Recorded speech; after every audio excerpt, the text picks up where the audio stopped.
Good morning. It is 9 o'clock and we are going to start the meeting for the Lyon County Board of County Commissioners for Thursday, October 5th, 2023.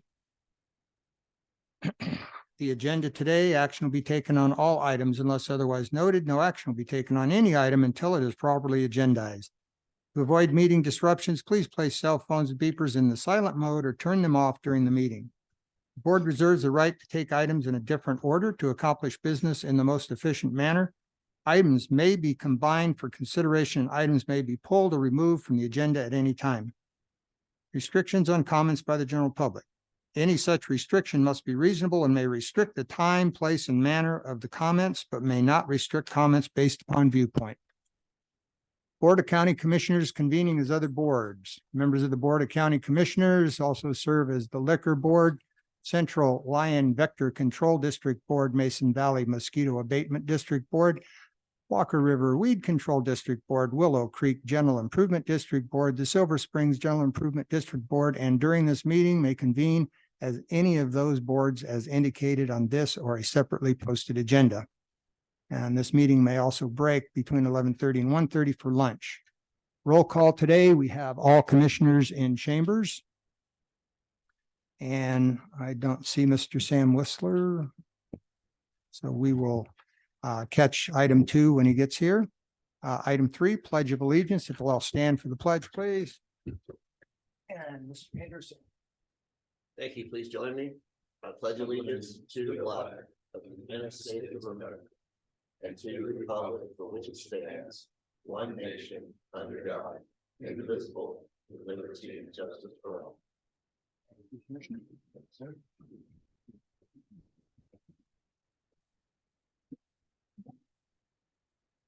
Item 4, public participation. No action will be taken on any item until it's properly agendized. It's anticipated that public participation will be held at this time, though it may be returned to at any time during the agenda. Citizens wishing to speak during public participation are asked to state their name for the record and will be limited to 3 minutes. The board will conduct public comment after discussion of each agenda action item, but before the board takes any action. Item 5, for possible action, review and adoption of the agenda. I've had a chance to look at that. I have a motion to adopt any, I should say, are there any public comments about the agenda today as well as commissioners? If not, then do I have a motion to adopt the agenda? Mr. Chair, I move that we adopt the agenda as presented. Second. All right, so I have a motion by Commissioner Henderson and a second by Commissioner Jacobson. All those in favor? What? Or Keller, sorry, Commissioner Keller. They look the same. Yeah, hard to hear on that side. All those in favor say aye. Aye. Aye. Any opposed? Motion passes 5-0. Get that down here for sure.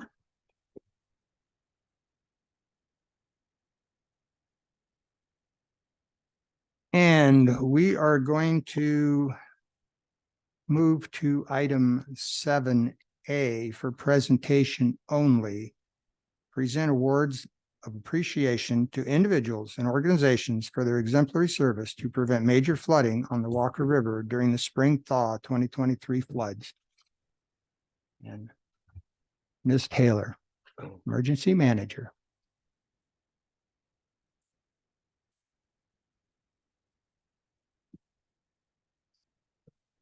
Thank you. Taylor Allison, Lyon County Emergency Manager for the record.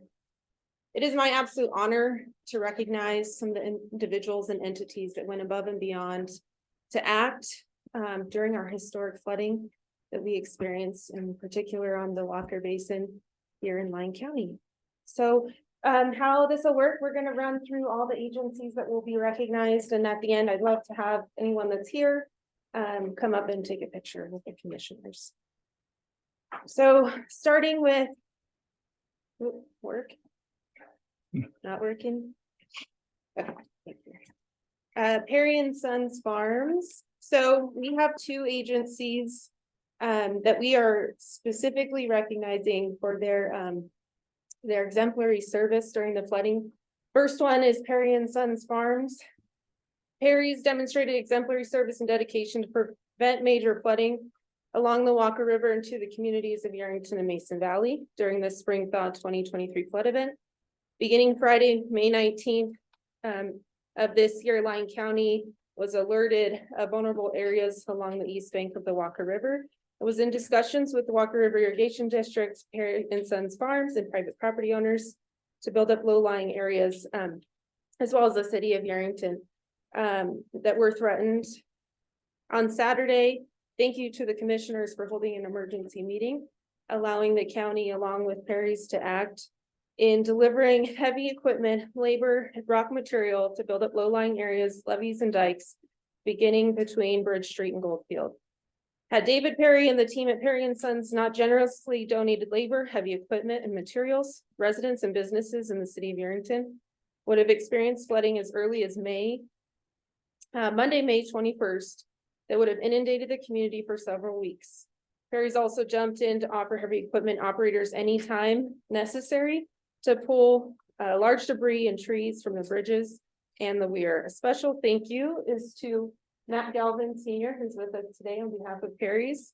Matt led operations and didn't hesitate to hop in a piece of equipment. Looked like a young boy playing the claw machine, pulling trees off bridges. So it's pretty fun to watch. But thanks, Matt, for everything you did. Happy you're here today. And thank you to everyone at the team at Perry's. The second entity is Walker River Irrigation District, led by General Manager Bert Bryan. Thanks to Bert's expertise with support from district staff and engineers, Lyon County was provided with instrumental early warning and probabilities of major flooding along the Walker River. The Walker River Irrigation District demonstrated exceptional leadership by delivering proactive reservoir management, supplying heavy equipment and skilled operators necessary to prevent a major flood disaster. I did want to give a couple special shouts to Jesse Cervantes, one of the lead operators, an incredibly talented individual who's pictured there in a piece of equipment pulling trees off of the Mason Bridge. And then also Bill Kling is actually an employee of Mason and Smith Valley Conservation Districts, who is an operator and a drone operator that was vital to the team. So grateful to the entire team at the district. We worked closely with them, and Sandy, who's here today. Appreciate everything that you all do. Okay, continuing on. Thank you. The lead boots on the ground from Lyon County is the roads department, led by Mr. Holman. His entire team have been operating almost nonstop since the heavy winter last year. The roads crews worked in tandem with Perry's and Walker River Irrigation District to haul material for the levee work. The road staff built sandbags, which is everyone's least favorite job, using the state sandbag machines, and kept sandbag locations stocked.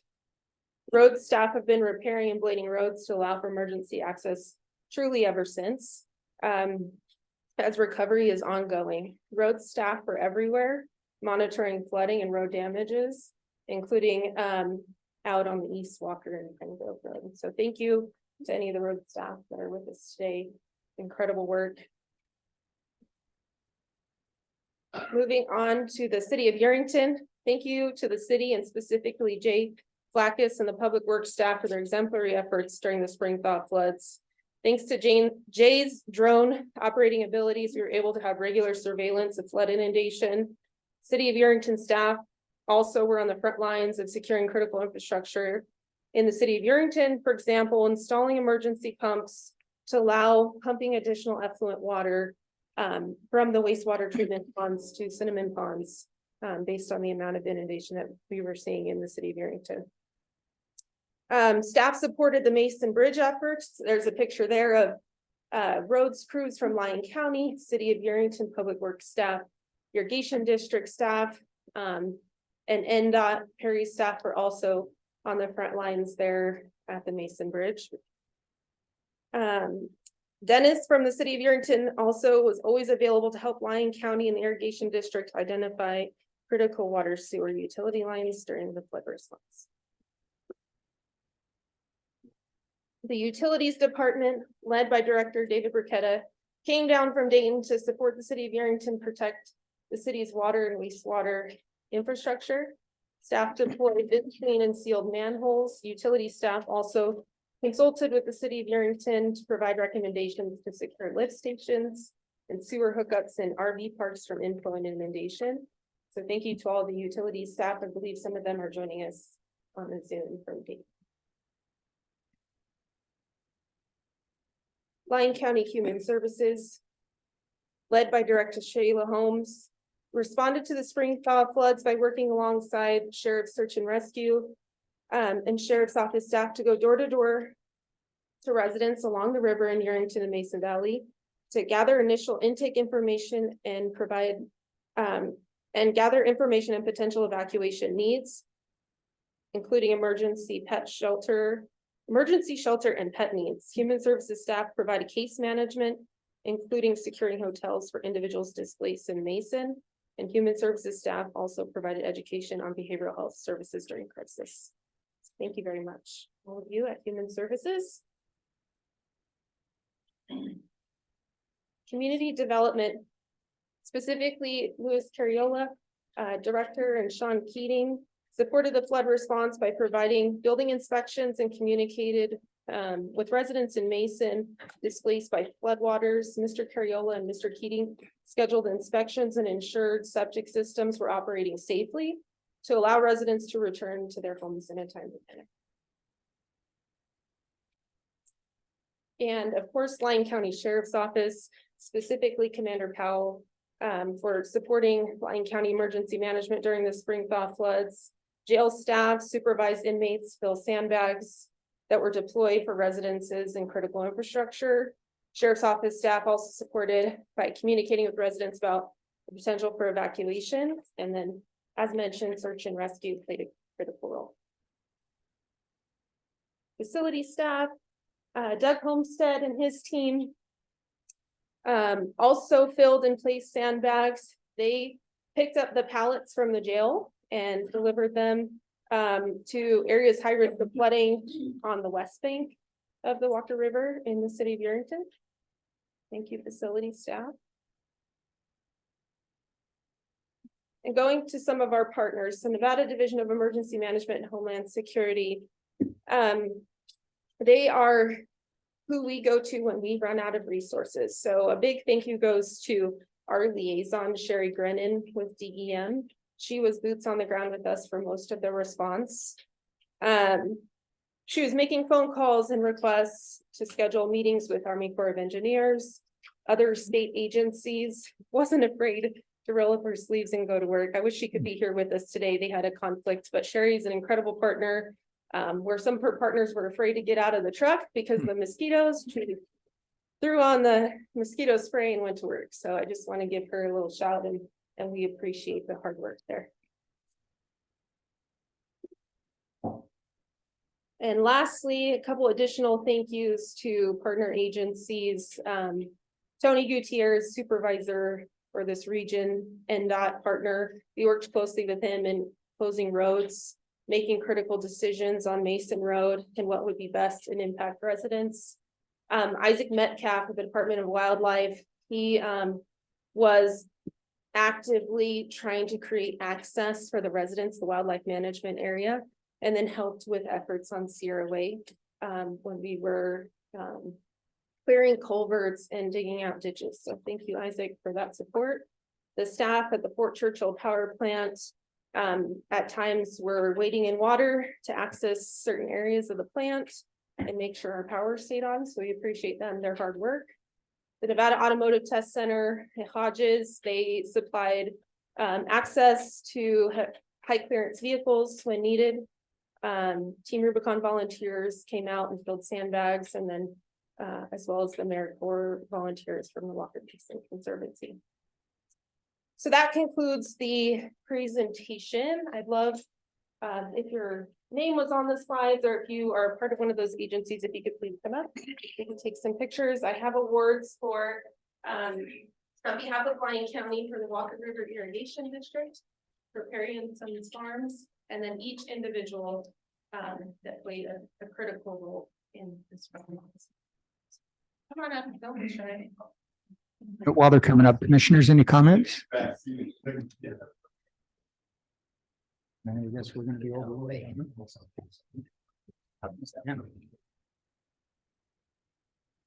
Just for you. Oh, here. Thank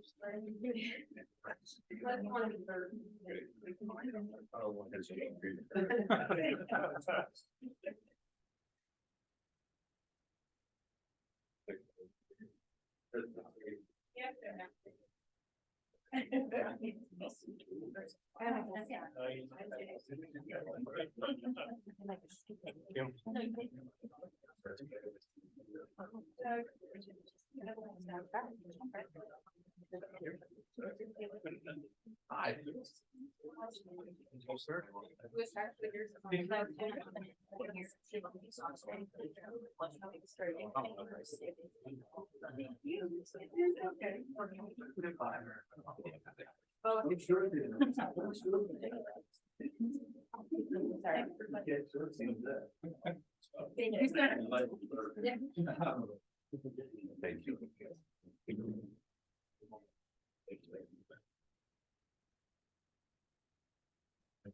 He's not gonna do that.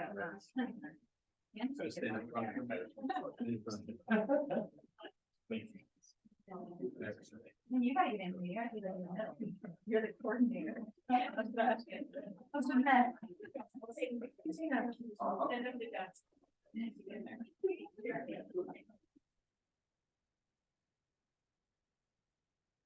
Well, this is a special one.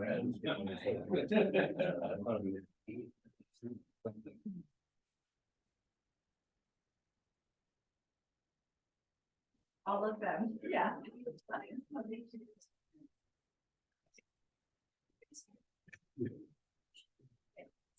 Good, thank you.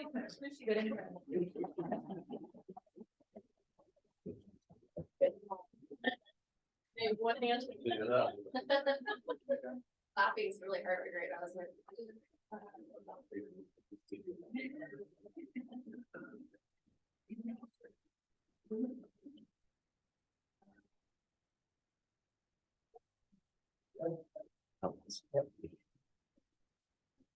And commissioner comments real quick, go down the line, Commissioner Hendricks. Yeah, I just wanted to say thank you to everybody that contributed. I know Walker River Irrigation District is an irrigation district, not a flood control district, but they sure performed like one. And there were two other names that were not on this list, and that's Allison and Andrew. And I thank you for all the work you guys put in on this. Commissioner Henderson. Thank you, Mr. Chair. I also would like to thank everyone for their effort. You know, without this, Yerington would have flooded. What Commissioner Hendricks said is very true. There were two names that weren't on that list, but you know, Taylor. And I will tell you, everything that went on would not have happened without your leadership, Mr. Huskin. And I really appreciate your proactions and I said leadership to take all the efforts that we did to minimize the damage from the historic flow event. So thank you very, very much. Commissioner Keller. Same thing. I'd like to ask, thank everybody that helped us out. It really was important. Most of all, Taylor Allison, because a lot of people don't realize how much time she had on the job when she got thrown into this mess, and it was really important. She did a fantastic job. And thank you, Andrew. Commissioner Jacobson. Just echo the sentiments of my fellow commissioners, Chairman Hockaday, and just want to thank everybody. Obviously, Miss Allison and Andrew were left off the list. That's signs of unselfishness, obviously. But one thing, just very apparent when we were getting tours and going around, no one really complained about how hard they were working or the overtime. And that speaks volumes. We all recognized and saw how hard everybody was working. We've all worked with people that complain about how hard they're working. And just to see the sleeves rolled up and the can-do attitude, the relationships that our county staff has with entities such as Perry and Sons, the Water District, et cetera, speaks volumes to their character and the connections that they've made with these organizations. And that's appreciated and noted as well. Thank you. I think we've said just about everything we can possibly say, except for every place that I went to during the flood. We had Mr. Haskin and Taylor Allison. And if you notice in almost every one of them pictures, Mr. Holman, one way or another, you'd see him somewhere working. Absolutely fantastic effort to make sure that Irrington didn't flood, and took care of all the other possible problems. We did have some unfortunate situations down on the south end of Mason. It's difficult to protect everything, but I think that the county and our agencies in the state, along with Perry and Sons, did a fantastic job in saving a lot of property that would have been damaged this year. Hopefully we'll have less problem next year. So I did notice that Mr. Sam Whistler has showed up. If you And don't mind, I'd Oh, like to okay, say go just ahead. a couple of Yeah. thoughts. I cannot begin to express my gratitude to the team that was recognized today. I'm very proud of the work that was done to save Urrington. We have pictures of the water about 2 feet above the town, and you can see the town in the background. I can say without a doubt that the town would have flooded without everybody coming together and working on this issue. So I'm really proud of the way that everybody worked together, came together, and got a task that was just enormous, completed in a very short amount of time. So I just wanted to make sure that I said that on the record. Really do appreciate Taylor Allison and Dustin Holman and Bert. We recognize Perry and Sons. David Perry couldn't make it today, but really want to make sure that we send a special shout out to him, because without him and Perry and Sons, it just wouldn't have been possible. So with that, I'll turn it back over. thank you. We're going to go to item 2, invocation by Nathan Sam Whistler of the United Methodist Church. Sir, please stand. Good morning, and excuse my tardiness. I was stuck in traffic. So let us pray. Gracious God, looking to you for guidance, we come before you this morning in person and through our digital connections, asking for your blessing over this assembly of leaders, decision makers, and concerned citizens. We thank you for this day that you have made. We are so grateful to have the clean air that we breathe, the warmth, and we give thanks to you for the moisture that we've received. We give thanks and pray for those who serve their community, their county, their state, their country in every capacity, our political leaders, our military, our emergency responders, our law enforcement, our healthcare workers, our educators, and those who do the thankless jobs in our communities here and across the country. Grant this assembly of men and women the wisdom to govern at best, at the interest of the citizens and communities that they serve. Hear our humble intercession and help us to keep in the forefront of our minds your love and your creation, that your will be done on earth as it is in heaven. Remove any hatred, prejudice, and contempt for those who are different, those not of our own race or color, gender, class, or creed, that departing from everything that estranges and divides us, help us to love one another. Teach us to see people by the light and love of the faith we profess, believe, and understand, that we may look within ourselves all ungenerous judgments, all presumptuous claims, that recognizing the needs and rightful claims of others, we may remove old hatreds and rivalries and begin new understandings. We thank you for those and the representatives and authentic leaders, men and women who love your people and can walk with them, who feel their pain and share their joys, who dream their dreams and strive to accompany them to their common goal. Help us to see and recognize them. We ask that you would be with us in keeping our community safe as we come to the busiest time of year, our holidays, as families and visitors travel from various places to be with one another. We give thanks to you, O God, for all that we have and are. Through your Son, Jesus Christ, our Lord, we pray. Amen. Thank you, sir.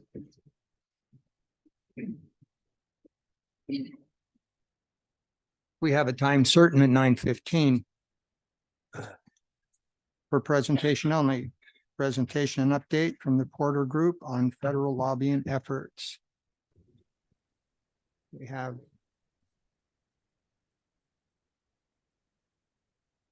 Give me just 1 second while I get their presentation pulled Okay. up. We have Brian Bates on Zoom. Congressman Porter is on as well. I just wanted to make sure he's on. Oh, perfect. I didn't see the congressman.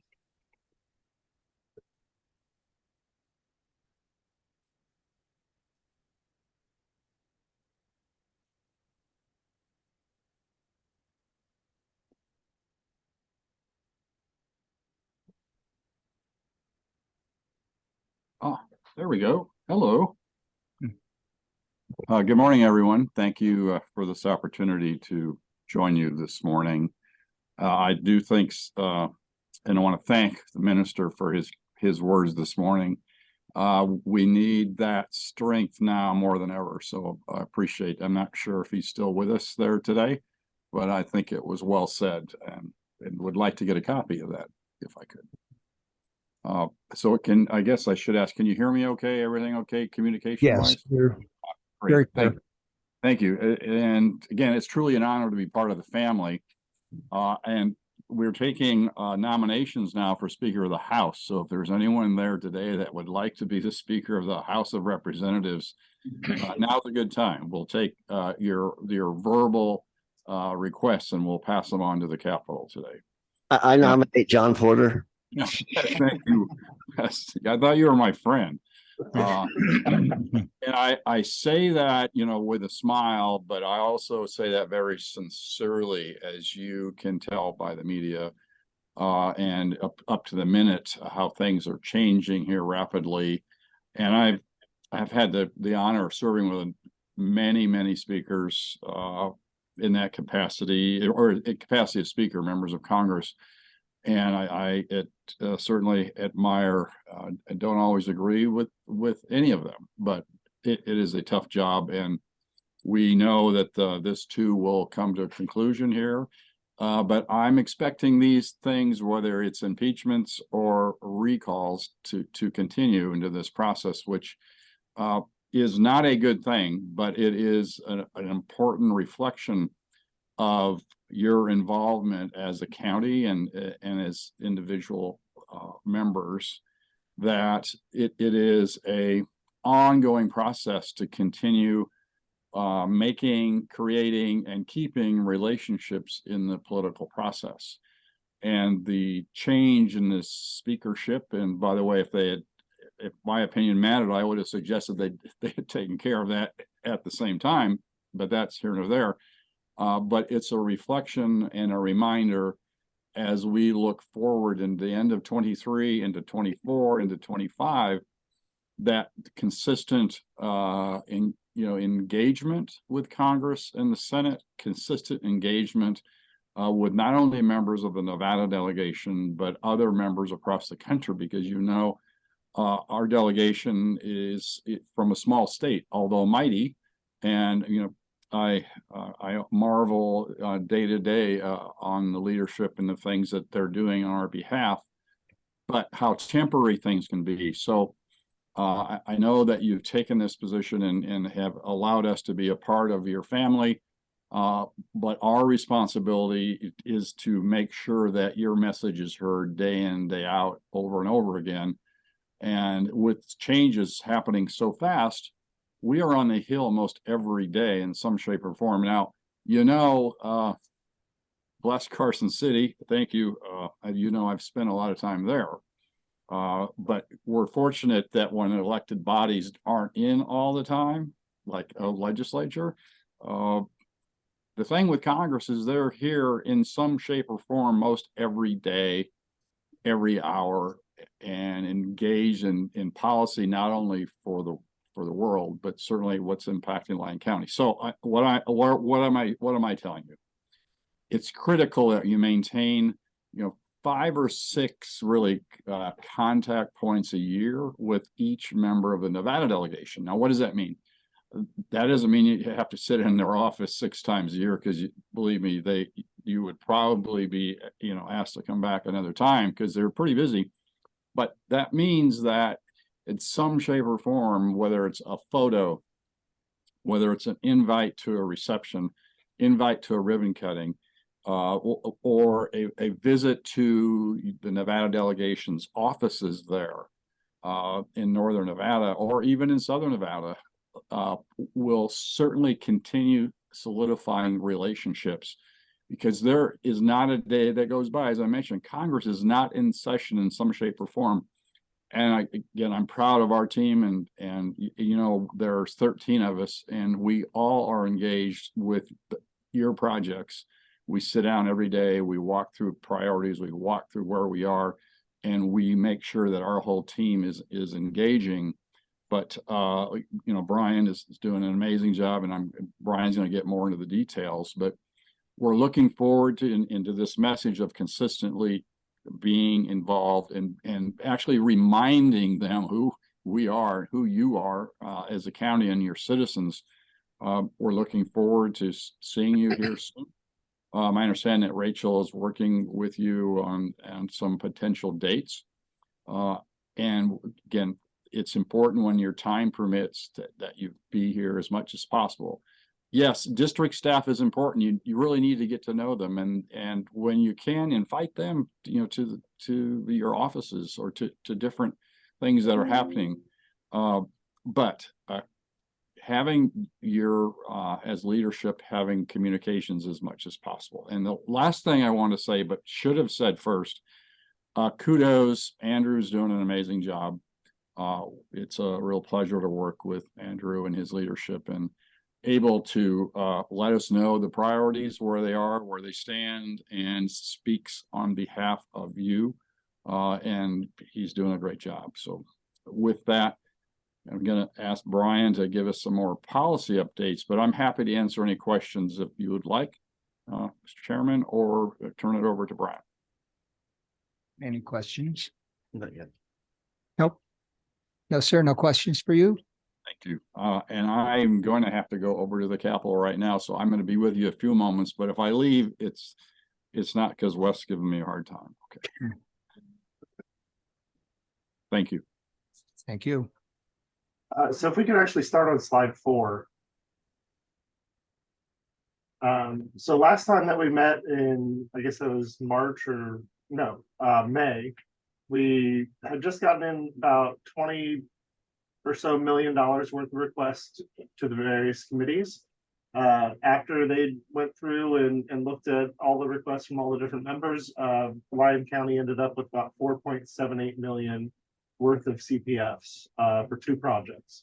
One of those was the Grosh water main replacement, and then the other was the Miller and IZ intersection realignment project for 2.2 million. Unfortunately, neither of those bills have come before the full Congress of either the House or the Senate.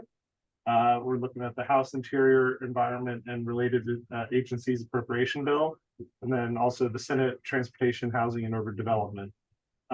We do expect those to be coming up soon, but unfortunately, with the kind of pause right now in Congress, they're not really pulling up many more appropriation bills. So first, we're gonna have to figure out what's going on with the speaker race, and then we'll be able to continue on that. But I think the main point is that both of those projects should be pretty safe as they move through the process. So if we wanted to go over lands bills real quick, we can go to the next one. So we continue to work on the lands bill. Congressman Amadei is prepared to move forward with his current lands bill if he gets the opportunity.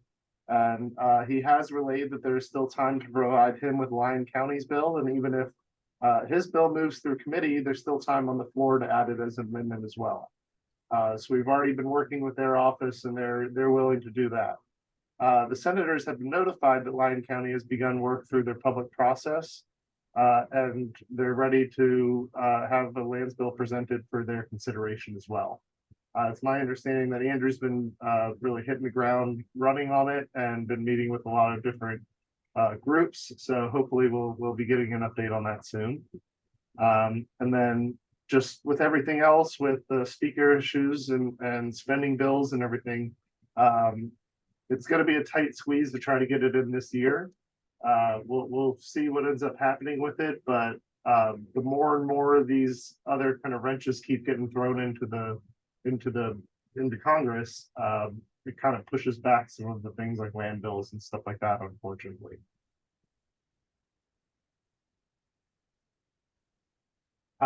Just a quick update on, I'm sure everyone has been following it this week, but the House Speaker. So on Tuesday, Congressman Gates took unprecedented action and kind of stemming out of the negotiations for when McCarthy was initially elected Speaker. They made a rule that one member could do a motion to vacate the chair. And so on Tuesday, Congressman Matt Gates from Florida did that, and he was joined by 7 other Republicans and the Democratic caucus, and became the first sitting speaker to be removed from his position. So in the meantime, Patrick McHenry of North Carolina is going to be filling in. There aren't any clear front runners that are emerging right now. I know I've seen Jim Jordan's name a lot, as well as Steve Scalise. Some people have even brought up President Trump, because it's not a requirement that you actually serve in the House of Representatives in order to be elected Speaker. And then, of course, John Porter, as you guys were talking about earlier. So we'll see how that ends up going. Like I said, the appropriation process, Friday, we were not feeling very good about it. Saturday, we were feeling very good when both the House and Senate were able to come together and pass the continuing resolution for 48 days. But now with this stuff going on, everything's kind of on hold. The goal is to try to get all 12 appropriation bills passed through the normal process in the House in the next 45 days. But unfortunately, that's been put on hold, so we're not really sure what's going to be happening with that. The main thing that we need to kind of track is that they all have to be passed by the end of the calendar year. So if they're not passed by the 31st of this year, stemming out of the negotiations for the debt ceiling negotiation, they established that if all 12 bills are not passed, there's an automatic 1% sequestration across the board. So I'm sure members will be working hard to avoid that. And as soon as your guys' bills pass, the 2 that we're tracking for your CPFs, we'll let you know. And the funding that you were able to secure should go through. Although just like with the process has been over the last couple of years, it's not like before where they just send you a check. I know Andrew's very familiar with it of going back and applying for those things. So looking forward, we'll continue to work with the congressional delegation on your behalf and ensure CPF funding. And then we wanted to start talking about, Congressman Porter kind of talked about it briefly, but looking at dates for the next fly-in, looking kind of like a Northern Nevada fly-in. These are all pending upon what the congressional calendar is. These were our best guesses for dates under when Kevin McCarthy was Speaker. And we were kind of able to judge how many days he would want to be in or out. So these are definitely still pending the congressional calendar coming out sometime in November or December of this year. And then we'll be able to get you more firm dates, but just to kind of give you an idea of what we're looking at around right now. And then Andrew and I briefly talked about it last week on the phone, or earlier this week. So, and then once you guys have all of the land spill details finalized, we're happy to assist in any way that we can. So that's all we have today. Did you guys have any questions for me at all? Questions, Commissioner Hendricks? Oh, Commissioner Henderson? Thank you, Mr. Chair. Mr. Bates, thank you very much. And of course, the Porter Group, I'm a big fan of, and you guys do good work for us. When do we need to start thinking about our CPF projects for next year? So I know it seems crazy, but we're already advising that people start to take a look at those now. That process always sneaks up on us sooner than we expect, and the sooner we can be prepared, the better. So even though we technically haven't passed the FY24 appropriations, we expect that those deadlines will be sometime in March or April of next year, and that always sneaks up on everyone. So start trying to put together a list now of some of the projects that might not have been chosen this year. And then we can start meeting with the members, see if they heard from committee what the issue with those requests were, and see if we can make any adjustments to them. All right, thank you very much. Yeah. Commissioner Keller? Thank you for your presentation. I just wanted you to pass on to Chris for thank you for showing up to the NACO meeting and to where we could have a long conversation. So thanks again to Chris. Commissioner Jacobson? Thank you very much for your presentation. I appreciate spending the time with us this morning. Yeah, thanks so much for the opportunity. Thank you. Okay, we are going to move on to item number 8, Commissioner and County Manager reports. We'll start with Commissioner Jacobson. Thank you, Chairman Hockaday. Attended the Fernley City Council meeting last night. They had a rather short agenda, and then tonight attending the Fernley Boys and Girls Club awards ceremony and banquet. So looking forward to that. That's all I have at this time, sir. Commissioner Keller? Well, I attended a NACO board meeting that was held at the NACO annual conference in Elko. It was a great event. Enjoyed it a lot. Learned a lot. Also attended the National Association of Counties Agriculture and Rural Affairs Steering Committee, and also the Silver Springs Advisory Board. That's it. Commissioner Henderson? Thank you, Mr. Chair. I also attended the NACO conference in Elko, and as usual, NACO staff did a great job. I want to thank again Commissioners Keller and Commissioner Hendricks and County Manager Haskin for attending. You guys all know how much I value what we get from both Nevada NACO and National NACO. At the board of directors meeting, well, there was a membership meeting and the board of directors meeting, a couple of things to report from that. The current NACO president, Varlin Higbee, has been appointed to the Wild Horse and Burro Advisory Board, which is a good thing. We like Nevadans on there. In fact, he's taken the place of former Humboldt County Commissioner Jim French, who was on that board for a number of years. Elections were held for the vice president of NACO for next year. Delmo Andriazzi from Elko County was selected. So NACO's leadership next year will be Stacy Giomi from Carson City as president, Cassie Hall from Esmeralda County as president-elect, and Delmo as vice president.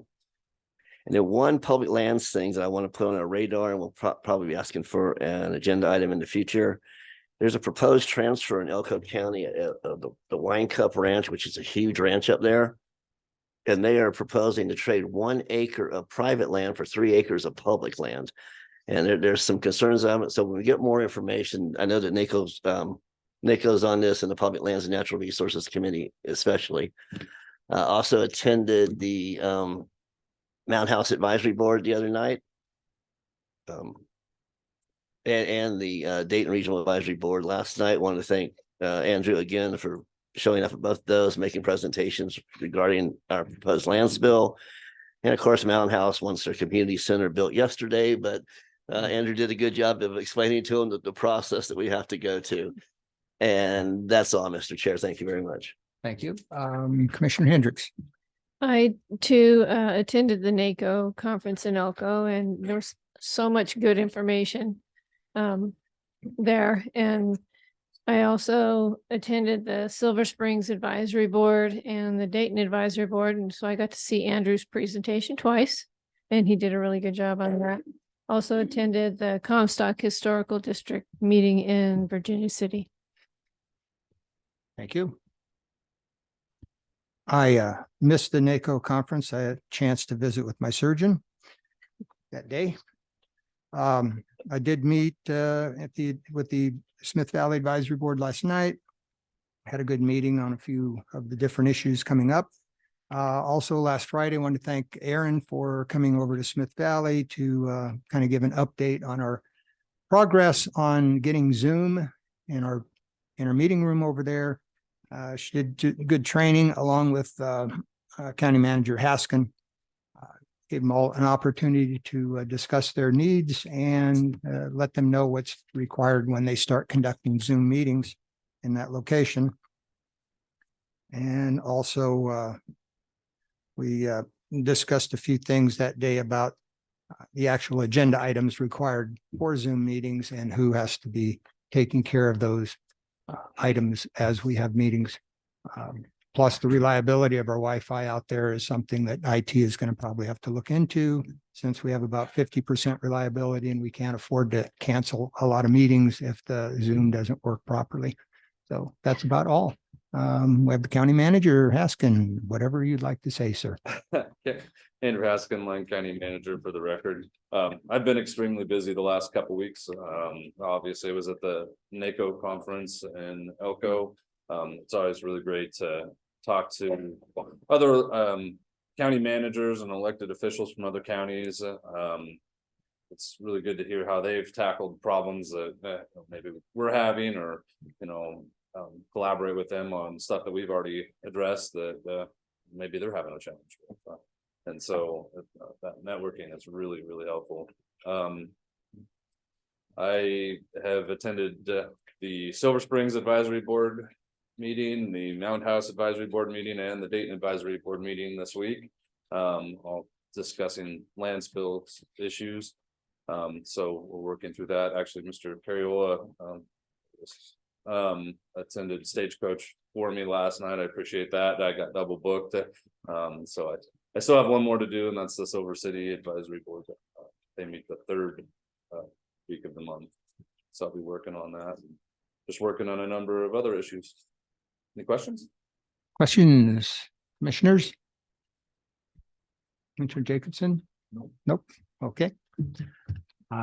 Thank you very much. We'll move on to number 9, elected official reports.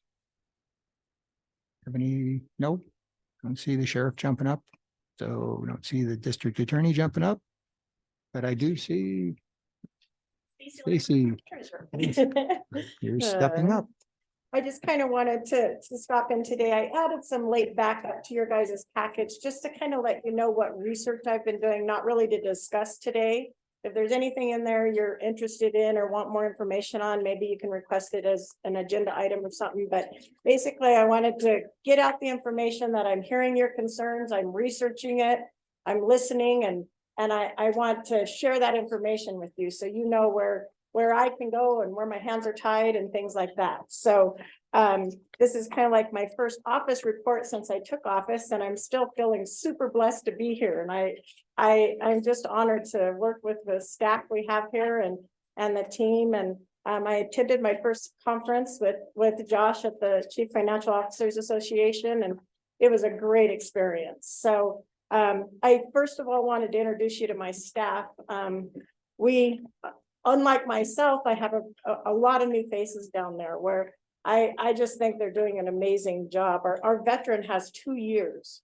So that kind of tells you the amount of I guess, drive and people that we have in that office now, and they're doing an amazing job. If you get a minute, stop by and tip your hat because they're really good people. I do want to make some special thanks. We've had Nikki down to help us through if we have questions. Mark is here from the Secretary of State, and that's, I pull him into everything since I'm just learning. So I have some great backup in directing some of my decisions and making things get done around here. And of course, our local hero, Josh, is always there to back me up and give me good advice, as well as Andrew. So I appreciate you all. Some of the things that you guys have supported and voted and allowed me to do was our tax sale. So we used to do those on site, and this last year was the first year that we went and you authorized me to do it online. We sold all the properties except one, and we upped our average from about 12,000 a property to 41,000 a property. So we had a very successful tax sale. Our investments is our big shining star this year, thanks to where the economy is and the interest rates. But I gave you some graphs. Josh helped me prepare for you to show you the growth that we've experienced. And I think in my first year, we're looking at about investment investment income of over $3 million. The election research, we have some things on the agenda later, but that packet I wanted to give to you because I've gotten some information from the state, from other clerks, and some direction and some articles that I found very interesting. One for the open source system. That's some information I'd like you to read through, because most of the things that I'm allowed to do are regulated by the state, and the two companies, anything that I bring in and use within the county has to be approved by the state, which limits our access to some of that, which is good because they do vet this equipment very, very thoroughly. So I just wanted to let you know that. And thank you for your time and for everything that you've allowed me to do to be so successful. Thank you. Any questions? No? Thank you. Any other elected official reports? Anybody online?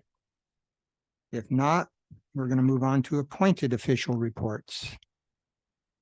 Does anybody jump? Oh, yes, I do. Ms. Holmes.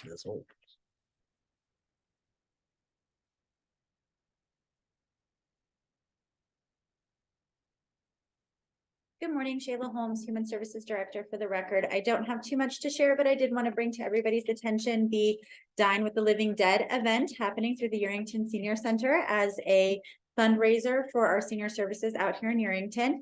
It's being held on, I can find it on here, October 14th, 6 p.m. Tickets are $45 per person. They'll be serving prime rib, garlic mashed potatoes, roasted vegetables, and pumpkin soup. And you'll get to watch Night of the Living Dead there at the Gene Dini Cultural Center here in Yerington. Some suggestions: if you're not available that night or able to participate, but would still like to support our senior center, we are encouraging folks to perhaps purchase tickets and donate them to seniors who would otherwise not be able to participate. And it is a fundraiser with all proceeds or past cost going back into the senior services programs here in Yerington. And that's all. Thank you. Any questions for Shayla? No. Thank you much. Advisory board reports. Do we have any advisory board members? Oh, okay. You can do it. Good morning. My name is Erin Lopez, the advisory board liaison. I just had a quick report to give to the commissioners and also to the advisory boards. As we're nearing the end of the year, some of those terms on those boards are expiring. So we wanted to start collecting applications earlier. If you remember, we had discussed a compliance with them to start doing their open meeting law and some of those other things before they start on the board. So what we would like to do is get those applications ready for November for your approval so that they can start going through their compliance in December so that they're ready to start in January. We kind of ran into that time constraint last year, so we wanted to bump it up a month earlier this year. So I just wanted to give you that report. So that means, just to find the state, applications are due by November 6th to be included in the packet. But we will accept applications as late backup until November 15th. So questions for Ms. Lopez? And that was an announcement that was made last night at the Smith Valley Advisory Board that they should hurry up and get their applications in if they want to continue or if they were going to be new. I like So- that. Hurry up. So yeah. Yep. We're getting going. Thank you. And moving on to item number 12, consent agenda. Today it's 12A through 12J. All matters listed under the consent agenda are considered routine and may be acted upon by the Board of County Commissioners with one action and without an extensive hearing. Any member of the board or any citizen may request that an item be taken from the consent agenda, discussed and acted upon separately during the meeting. So, commissioners, any comments or requests? Mr. Chair, I would like for us to consider 12D separately. Okay, we will pull 12D. Do I have anything else from commissioners or the public to pull any items from the consent agenda? If not, I'm looking for a motion. Mr. Chairman Chair, Hockaday, oh, Go ahead. Chairman Hockaday, I'll make a motion to approve the consent agenda 12A through 12J, pulling 12D. I'll second that.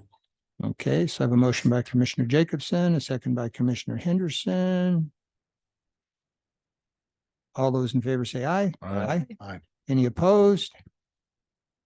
All right, that motion passes 5-0. We'll now go to 12D, and that was pulled by you, Commissioner Henderson. So what would you like to discuss? Thank you, Mr. Chair. I just want some clarification on this. The item is for a building not to exceed $5,100, which I'm certainly good with.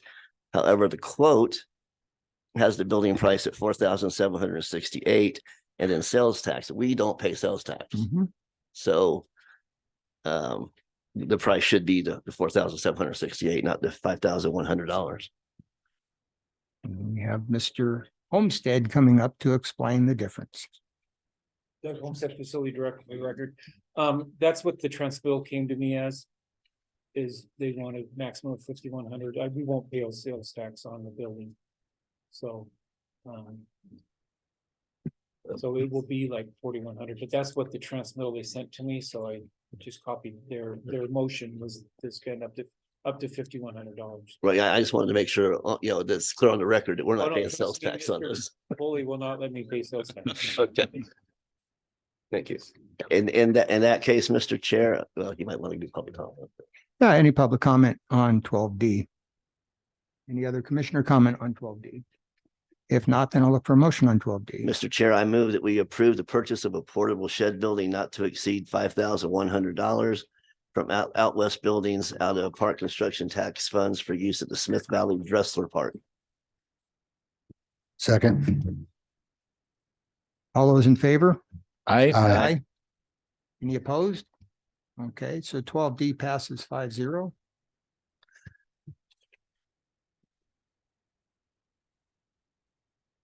Okay. And we're going to move Can we to, take 5 minutes? oh, yeah, sure. Let's say we'll take a 5-minute break. Let's go till, let's say 10:05. Good, I love it.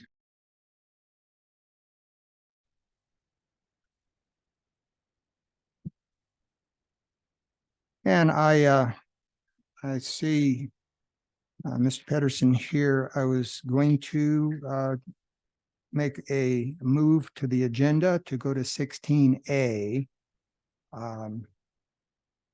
which is for possible action determination on an appeal of the administrative decision by Community Development Director for denial of electrical utility connection at 20 Palomino Drive in Yerington by Melba Nevin, APN 004-281-11, PLZ 2023-068.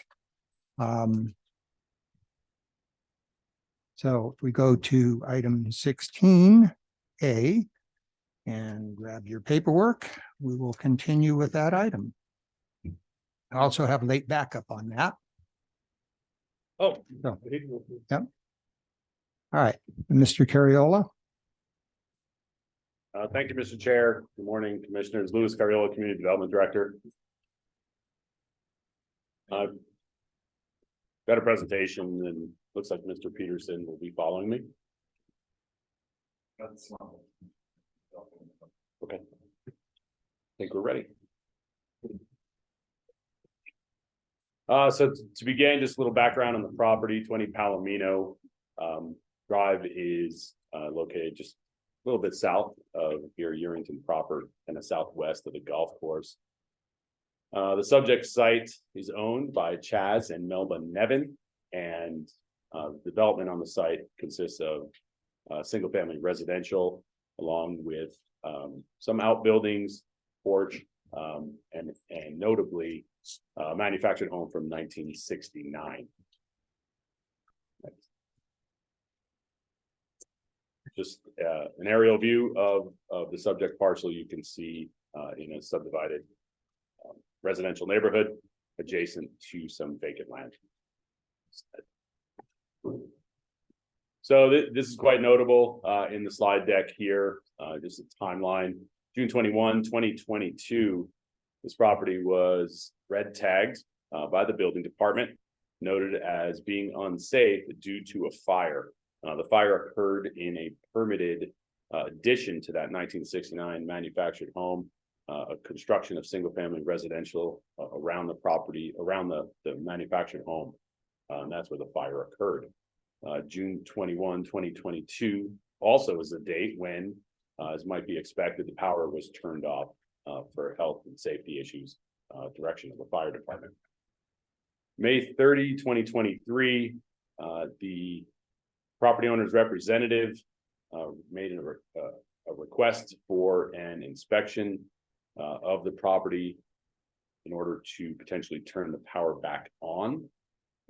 That request was not able to be coordinated between the property owner and manufactured housing inspector who would have been making that inspection. Around June 15, 2023, that inspector had contacted Ms. Nevin to schedule an inspection, and she advised that her son, the person who was intended to meet the inspector on site, would be in contact to schedule the inspection. 2023.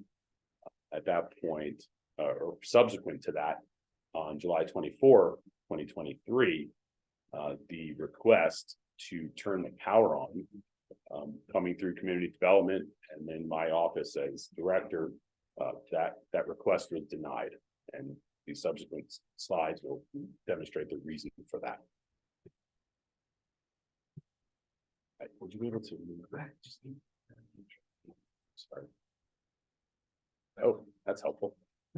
So we have a number of slides here with quotations of Lyon County's Development Code, Title 15, notably sections quoted for non-conforming structures. So we have a number of chapters that address this, but we have code sections that address legally existing non-conforming uses and legally existing non-conforming characterized as something legally established prior to the adoption of Title 15. In this case, would be applicable to this property. And the non-conformance is based on the fact that state regulations require that, and it's quoted here, under the National Manufactured Home Construction and Safety Standards Act of 1974 and less than 6 years old. That's our code section for relocating manufactured homes within Lyon County. So this is something that comes up often. We hear a lot of requests to, hey, I have this manufactured home in Douglas County. I'd like to move it into Lyon County. And we routinely have to tell people, no, if it's more than 6 years old, you're not permitted to do that. As previously mentioned, that this manufactured home is significantly older than 6 years. Okay. Our chapter 202 that addresses legal existing non-conforming uses and structures also has language regarding the termination of non-conforming structures and uses. Essentially, it's a 1-year timeline in which if the use is discontinued or abandoned, it no longer retains that legally existing component. The director has a right to make a determination, an obligation to make a determination of discontinuance, and that essentially means the 1 year has passed. And again, there's no grandfather status for these types of uses. In this case, as the timeline previously shown demonstrates, the power had been off for over a year. Therefore, the request to turn on the power was denied. There are provisions wherein the director cannot make a determination of discontinuance, and it is outlined on the next slide. So there's the code section that's quoted. The director cannot find a discontinuance when the active use has been curtailed by extensive rehabilitation of the property, unique circumstances associated with repairs or alterations on structures of historic value, transfer of title, delay due to serious injury or hardship of the owner, market condition changes, or the final item here, number 6, in the case of a residential non-conforming use. That is not the case here. So the director's determination, based upon the fact that none of the 6 listed reasons seemed applicable in this case, and the community development department was not provided with any information to support that one of those 6 items that would permit a non-determination of discontinuance could be made. The owner did file an appeal, which is why we're here today. The grounds for the appeal will be outlined, I'm sure, by Mr. Peterson. Essentially, quotations here from their appeal. I won't go into reading that. The appeal statement is included in the packet. So your authority here is to make a determination per our code within 60 days. There are some code regulations here that guide your authority in this item. I do have the slides and the quotations here if you need a moment to review them. I don't know if I'm going to read them necessarily. Part of this hearing does allow for persons to appear and present evidence, and the board may hear testimony that it finds relevant, as well as make determinations as to material that might be immaterial or irrelevant or not necessary. These are the quotations. I did work with the district attorney's office on some of these slides, as you might imagine, quoting the authorities for the board.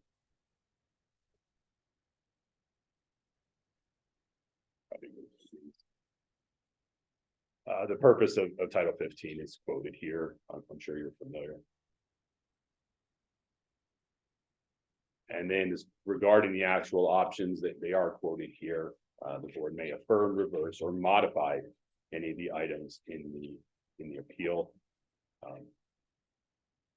I don't know that I have more to add at this point. I believe Mr. Peterson's presentation will really provide you the information you need, unless you have some questions for me at this point. Questions? I'd like to hold mine. Okay, hold yours. Questions at this end? No? All right, not yet. Then we will move on with Mr. Peterson. Those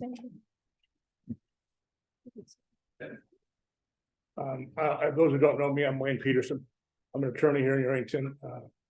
This lady over here sitting in the second row is Melvin Evans. She's the owner of the property. She came here to the valley probably before most of you were born. Most, maybe one was just a young lad, but she worked for the telephone company here for 50 years, literally plugging in the city. She raised 4 of her natural children and 11 other children, mostly at 20 Palomino Lane, Road Drive.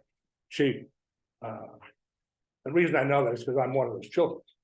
Mother, I was raised at 20 Palomino Drive here in Yerington, and she put her grandson by marriage on the title. That's why Chaz Nevin is on it, because he's got macular degeneration in his eyes, and he was on disability, so she put him on there so that if something happened to her, he would have somewhere to live. So the June 21st date that made mention of is when there was a fire, somebody slid a board underneath the back door of this structure, out, not the trailer, the structure that's kind of like an addition to it. And it burned about a 3x3 hole in the floor. The fire department just doing their job, but they busted all the windows out, filled the place up with her lifetime clothing, chests, furniture, everything, about a 1,200 square foot structure with water, which soaked and ruined everything, mixing with the smoke. And so it took her, it's quite a cleanup. It's extraordinary cleanup. And then the first problem that I have with this is because when there was red tag, everybody was told to stay off the property. And I think in my statement, and it's my statement, my mom signed it. My mom has undergone partial mastectomy during this year. She undergone treatment for cancer, and so she was in the hospital at this time. I wrote what I thought she told me over the last year in a statement, and I had her sign it in the hospital. So say if some of the names of the deputies are incorrect, or some of the county official names, I wasn't sure of them, and I apologize, but the general gist of it is that she was told, stay off the property. And then finally, I don't know when it was, and she could confirm this, but in October or so, one of the deputies said that she could be on there, but only if she was there watching. Well, she's 92 years old. He told her to sit under a tree, which is just ridiculous and impossible for her to do that. It's a winter time. Most of you know, we just had a presentation on the winter of 2022, 23. It was harsh. And cleaning up that mess out there was near impossible. Everything froze. All that water that the fire department pushed on there froze. And I sat on the floor for months. But the first beep, as I said, was the sheriff's department not allowing anybody on. They threatened my brother-in-law with arrest. He didn't get off the property. He was just there trying to clean it up. But on one hand, we have the building department telling her to clean it up. On the other hand, we have the sheriff department saying, no, you can't be on the property. This happened for months.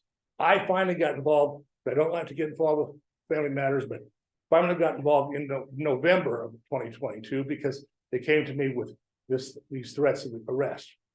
So this didn't happen in a vacuum. I talked to Mr. Rye and Mr. Rye's office. I told him the conflict that family was having with sheriff on one hand, the building department on the other. He laughed and said, well, Wayne, this isn't about the property. This is about the people on the property. And believe me, I get that. If you guys saw the property, it's a mess. The grandson keeps it a mess. If anybody complains about the property, I would be the first to admit that it needs some work. However, we're here on 15.202.04, which is the 12-month. That's all we're here for. We're not here for criminal nuisance or criminal accumulation of trash or cars or whatever. We're here for that a 12-month rule only.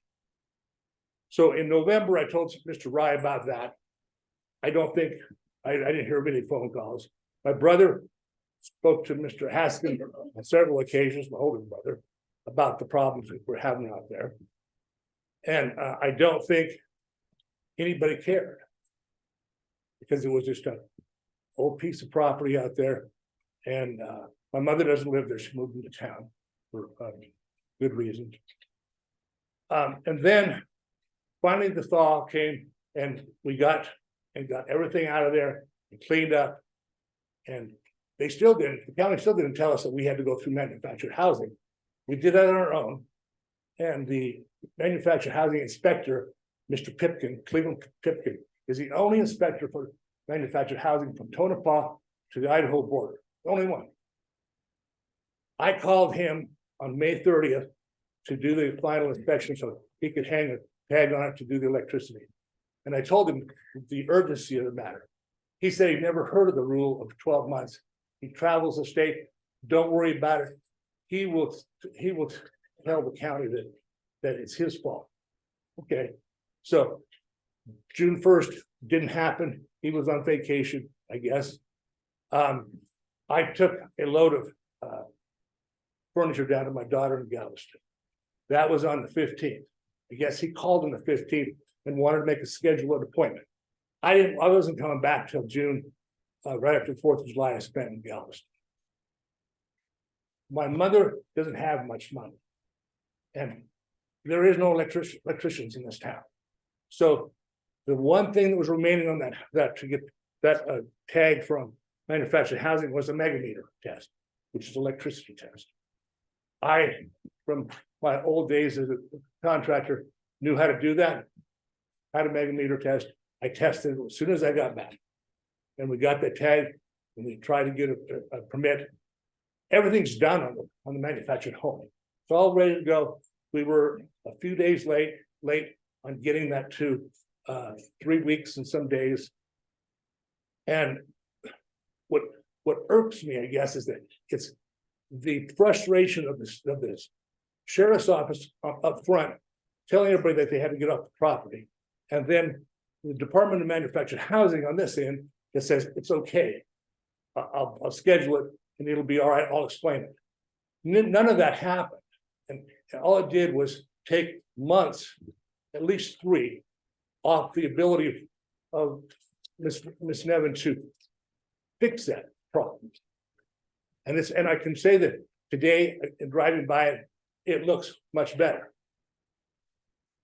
So for the and they quickly ran by the part B, which is the determination of discontinuance may not be made, where excessive rehabilitation.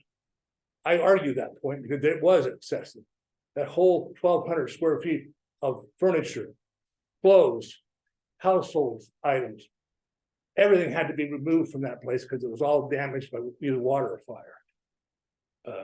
The smoke. The other is unique circumstances. Here we have the unique circumstances.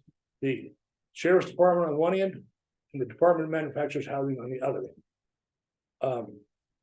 The delay by serious injury, my mom can't do it. She was in the hospital most of the time during this 1 year undergoing cancer or radiation treatment. And perhaps you put the blame on me. Maybe I should have gotten involved earlier. I didn't. And I trusted the system and I should have. But for those reasons, if the board wants to do what's right, they've had plenty of reasons here in the section 1504 part B to do so. And I think I'll leave it at that. My mom, I think, wants to come up and talk. Come on. Mr. Peterson, I did receive a request from the clerk.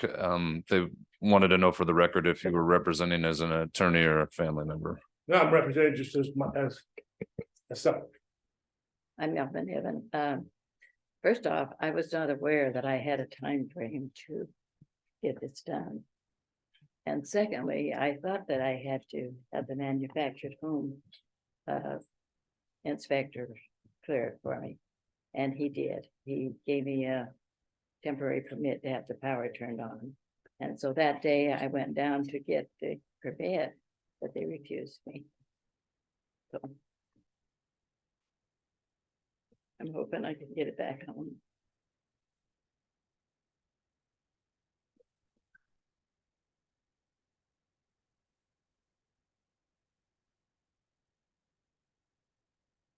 Any questions then from Commissioner Hendricks for either? I do have some questions. He's made a lot of claims. I wonder if there's any documentation to back any of it up, or if the sheriff would like to comment at all on what he knows about the situation?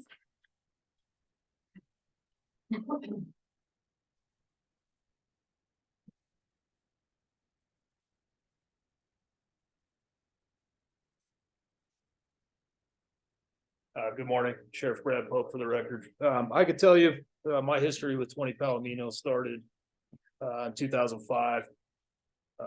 When I first started with the sheriff's office as a patrol deputy, and the subjects involved, I met Mrs. Melvin then, when she did live at the property. Very nice woman. I responded to that residence with her grandson Chaz stealing her stuff. Those charges were ultimately dropped. She didn't want to press charges. I know the commission's not considering the people that live at 20 Palomino right now, but my deputies have responded several times due to citizen complaints in the area. They have told several people that they're not allowed to be on the property due to the fact that these are not contractors. We were advised by code enforcement that nobody was allowed to be on the property unless they were actually working on it. And when we arrive and we have information on the subjects who are on the property who are stating that they are working on the property, but they're continuing to use that property to further their drug habits, the distribution of illegal drugs in the neighborhood. It gets to a point where we have to respond and say, you're not here to clean the property. You're basically living on the property when you're not supposed to, whether it's free rent, etc. You're causing problems in the neighborhood. You're using illegal drugs. You're distributing illegal drugs. That's our part in it. Are we there to enforce contractors? I know we asked Mr. Peterson's brother to leave and he was actually working on the property. That was probably out of line. We'll own that. Probably shouldn't have happened. But the majority of the time, no, these are not qualified individuals working on the property, living on the property, etc. These are people who push illegal drugs in our communities, people who use illegal drugs. And frankly, it's not only an eyesore, but it's an area that people want to avoid in that neighborhood due to the activity. Several of these people drive illegal vehicles down the street. They steal from their neighbors, etc. I know the community, the neighborhood's tired of it, so they've reached out to the sheriff's office. We're trying to do what we can. I hate to see Melba lose a property or anything of that because of her grandson's actions. But unfortunately, from the sheriff's office perspective, there's a lot of illegal activity down there that needs to stop. So if we've asked inappropriately that certain people leave, and we were out of line, I apologize.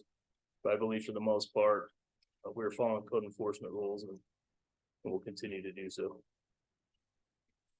Any other questions for the sheriff? No? Thank you, sir.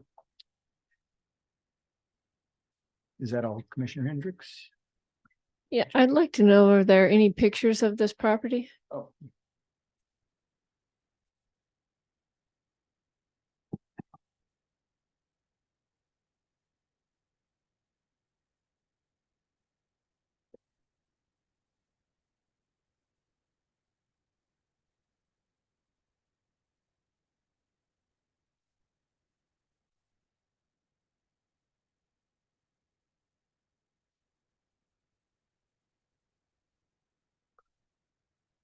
Louis Cariola again. These images are simply from the date of the fire and the red tag. We did avoid including a number of the photos in the code enforcement file as the focus of this was determination by the director of the non-conforming structure not having power, which is required for over a year. So again, this photo is simply of the date there in June of 2022 when the fire occurred, the structure around the manufactured home. But I'm sure we could find more photos if we needed, but we just didn't include them again because we were trying to avoid discussing the code enforcement issue. Can I ask Louis a question? Were you really clear with them at the very beginning what it was going to require to get the power back on and what the timeline was? I'll have to defer to County Manager Haskin, as at that time, I was a senior planner working remotely for the county. Andrew Haskin, Lyon County Manager. So a couple things. I do want to reiterate that the code enforcement issues are not what was up for discussion today. It really is about this decision relating to the non-conforming structure. I did have a conversation with back when I was community development director. I'm not sure who exactly who that was related with the property. But at that time, we had told them that they could apply for the permits and get the power turned back on. We did not have a discussion about the non-conforming structure at that time. So it's not something that we typically notify people of when there's a fire or anything. We have applied this code evenly. I've had to issue a similar determination on house in in Silver Springs that had been abandoned. A little bit different situation, had been abandoned for quite a bit longer, but similar type of thing. Part of the reason that that this section of code exists is because nobody's been living in it for more than a year, and it hasn't had utilities. It becomes very difficult to say one way or another whether or not that structure is safe. You have animals, rodents get in there, other types of things that happen and end up chewing the wires. There's a reason that the state has put that 1974 standard in place. So anyway, really, so what I have brought up here, these are the 6 items here that are really kind of in question. But if the board determines that in fact one of these 6 have been met, then the board has the option to basically uphold the appeal and overturn the director's decision on this. If the board does not feel that one of these 6 have been met, then this director's decision should be okay. Commissioner Henderson. Thank you. I'm done. Yeah, are you done? Okay, thank you, Mr. Chair. My questions are probably going to be directed at Lewis, but you might want to stay close. And I have a few, so bear with me. First of all, explain when a building is red tag, what exactly does that mean? It's been deemed unsafe for habitation. In this case, because of the fire. Okay, so what is allowed to happen? Restoration of that property by authorized individuals. Okay. And then, so let me see if I got this timeline correct. The fire and the termination of utilities was on June 21st of 2022. Yes, power turned off due to the fire. Okay, and then the inspection was called for on May 30th. Are you aware of that, or another question for the Nevins? Per the late backup material, I included that email from manufactured housing inspector Cleveland Pipkin, where he confirms that yes, I guess on May 31st, that would have been an independent action between the Nevins and Mr. Pipkin. So yes, that's from my understanding when the inspection was requested. Okay, and is there a procedure in our process for a property owner to request a variance or an extension of time? Not that I'm aware of. I don't believe the director has the authority to overrule that 12-month discontinuance. Okay, and then if the appeal is denied, what happens next to the property? So chapter 202, again, the legal existing non-conforming use, the purpose of that chapter does state that when a determination of discontinuance has been made, that the non-conforming use is no longer legally established and is not grandfathered and needs to be removed. Non-conforming structure. So the Applies to both. so the 1969 manufactured home had to be removed. Correct. Okay, May I answer? sure. Because that's not true. You take 10 minutes. Could you go to the podium Yeah.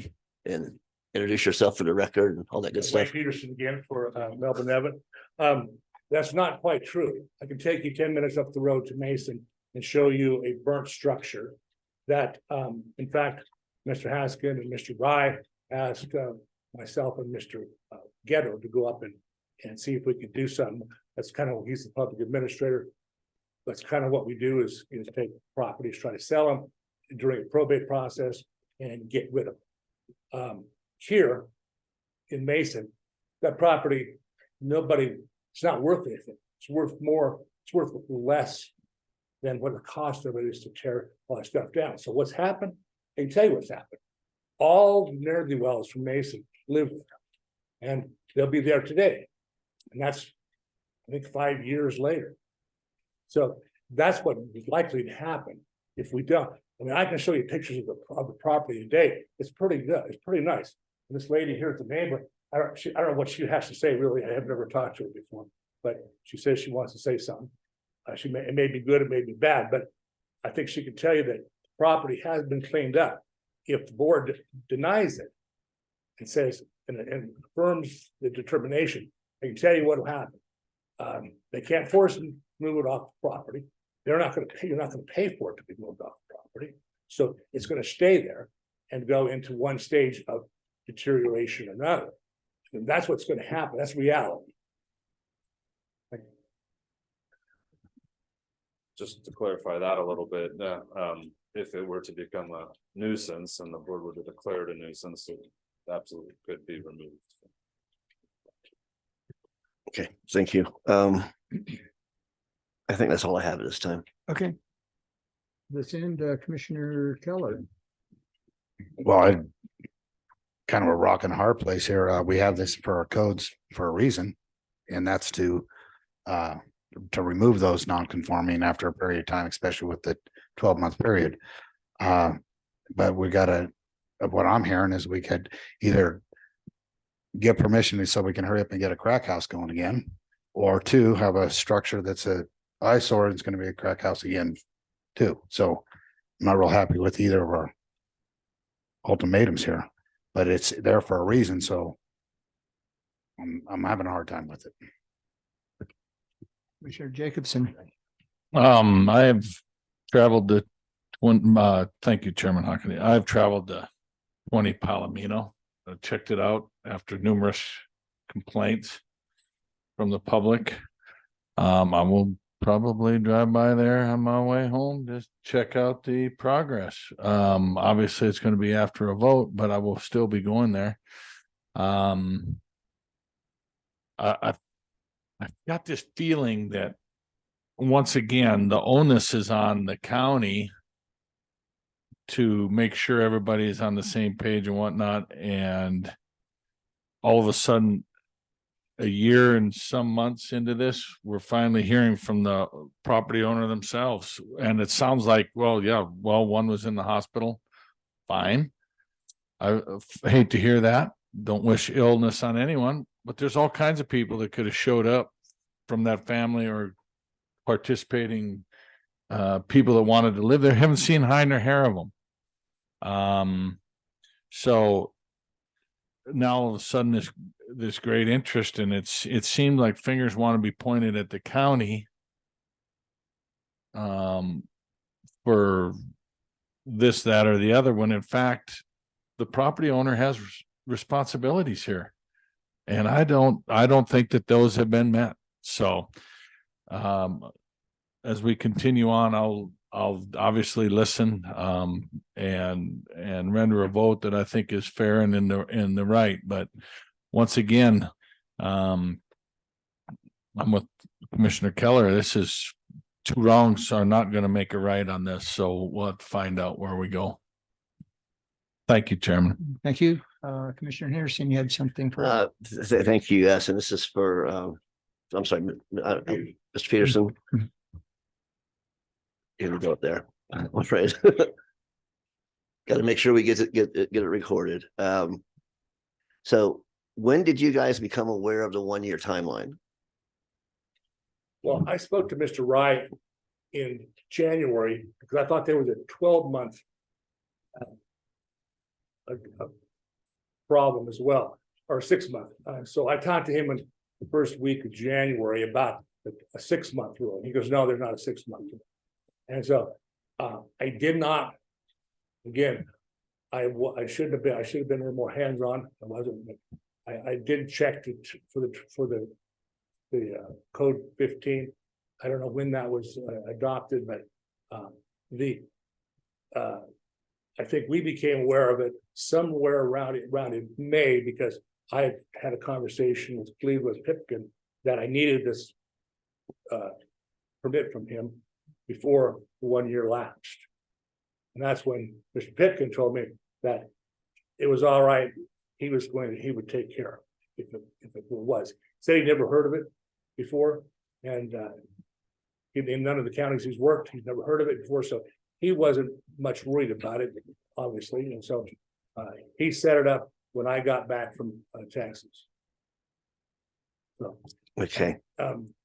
Because where I'm struggling here a little bit is the timelines and codes, so anybody could look at it. From May or June 21st of 1922. 22, yes. Thank you. 20. I know. I'll get in the right century eventually. My grandkids don't think so, but anyway. And then it went until over 11 months later that you called for the inspection. I'm just having a problem with that. well, no, we had our first inspection on the mobile sometime in January. We were working with Cleveland Pipkin because the hot water heater now didn't conform to the new standards. So the hot water heater had to be pulled out. The whole interior of the closet had to be lined with sheet metal, and the whole thing had to be replumbed because of that, because of different issues that shower heads were in, back of the shower heads were in there as well. All that had to be moved, and we had to line the whole thing, top, bottom, sides, and with sheet metal. So we had a couple inspections prior to that. He came back and looked at them. He wanted something else done with he wanted the hot water heater not only vented outside, but he wanted vented all the way through the stem wall on the other side. So we had 2 inspections on that through the spring, and then obviously, and that wasn't me, that was my mother doing that with some handyman. And I got involved with the mega meter because there are no electricians that want to come out from Carson, Lyon to do that test. And you, for the repairs that you made, you pulled the building permits, the required permits. Like I know you need a permit for a replaced hot water heater, correct? No, not well. We filed the permits with MHD, yes. Okay. All right, thank you. Commissioner Hendricks, you had something further? No, I do think it's kind of a shame that with all the kids she raised in this house, that they didn't get involved and help her. Anything further? So all the issues that I was concerned about have been covered. So we have the district attorney's office. I just kind of wanted to explain to you, Go ahead and identify yourself for the I'm record. sorry, Elisa Fogel, Deputy District Attorney here on behalf of the DA's office. I just wanted to explain to you that what you're doing today is essentially you've become a fact-finding board. And that means that you've got to determine, you've got to consider the facts that are presented to you today. You've got to make a determination if any one of those exceptions applies, and apply the facts as presented today.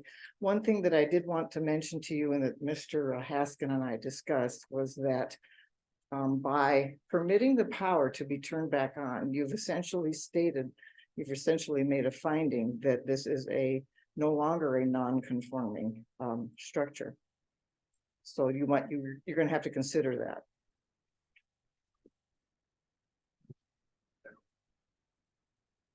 You have a question, Commissioner Keller for Ms. Vogel? Yeah, that last statement she just made. So then we're gonna set a precedence that of a non-conforming structure. Yes, you're gonna have a problem with what is or is not a non-conforming structure and whether or not the permits would apply. And Mr. Haskin just stated something to me that you can say that. Andrew Haskin, Lyon County Manager. So just to clarify, the structure would still be considered non-conforming, but it would be considered legally existing. Not illegally existing. Anything further from Ms. Vogel? Commissioner Jacobson? So this residence is still red tagged. Yes, it's still red flag. It's under construction. I'm not, I don't know that. I would imagine that it's just, it's still red tag. Yes, I mean, it's not habitable. Well, Has then, not been determined to be habitable. well, if They have that's right the to be living case, in it. It's right? Permits for manufactured housing. But if it's red tagged, can a property be red tagged and meet some of these requirements? If we're talking about the 6 items where the director cannot find it act or not make a determination of discontinuance. They could be, so extensive rehabilitation of the property, for instance, would imply some kind of disaster event where the house, the structure was being rehabilitated, so obviously contractors would be on site. But no, not residents. I mean, we do have the photo, the red tag that we showed in the picture is actually white, that's red text. Do not enter the structure is unsafe for occupancy. So that's what's implied by the red tag. So this has been a year and a half or maybe not Over a quite. year. Yeah, over a year and maybe not quite a year and a half. Yep. Yes, sir. And it's still red tagged, so very little has been done. I'm hesitant to use that characterization. I know we keep kind of straying into some of the code enforcement issues. So in that regard, there have been. Well, I'm talking structurally. I mean, is it? Yeah. They've been. My whole thing is on structure. Is it, if it's red tagged, it's because of structural issues, correct? Not code enforcement.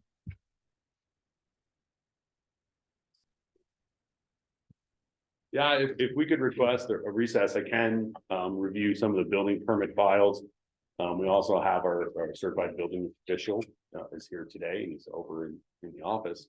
I get some clarification if you have a specific question that I could answer for you. You also have the option of continuing this hearing and taking either further evidence at a later point or considering the legal issues that are being raised right now. You do have that option if you're uncomfortable making this a factual determination, if you don't think you have enough facts or evidence on the law or to make a decision today, you can continue it.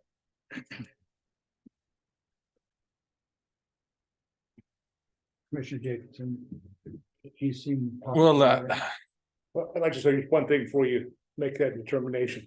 I think what we're doing is mixing, I think the district attorney is mixing apples and oranges here because there's the mobile home. And then there's the add-on structure. So the add-on structure is non-habitable, that's what they say. The manufactured housing division from the state of Nevada says that the manufactured housing is perfectly habitable. And they gave us a permit. So that's what Cleveland Pitkin has done. The other structure that was an add-on, it doesn't touch the trailer can be moved in and out. It's on the side, has been red tagged. The manufactured housing division has permitted the manufactured housing. Thank you. Excuse me, sir. Yes. Commissioner, Sir? yeah. Thank you. Do you have that permit with you or a copy of it?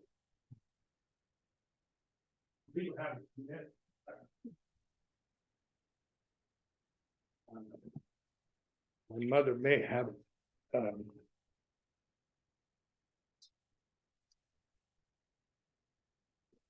I have the inspection request form, but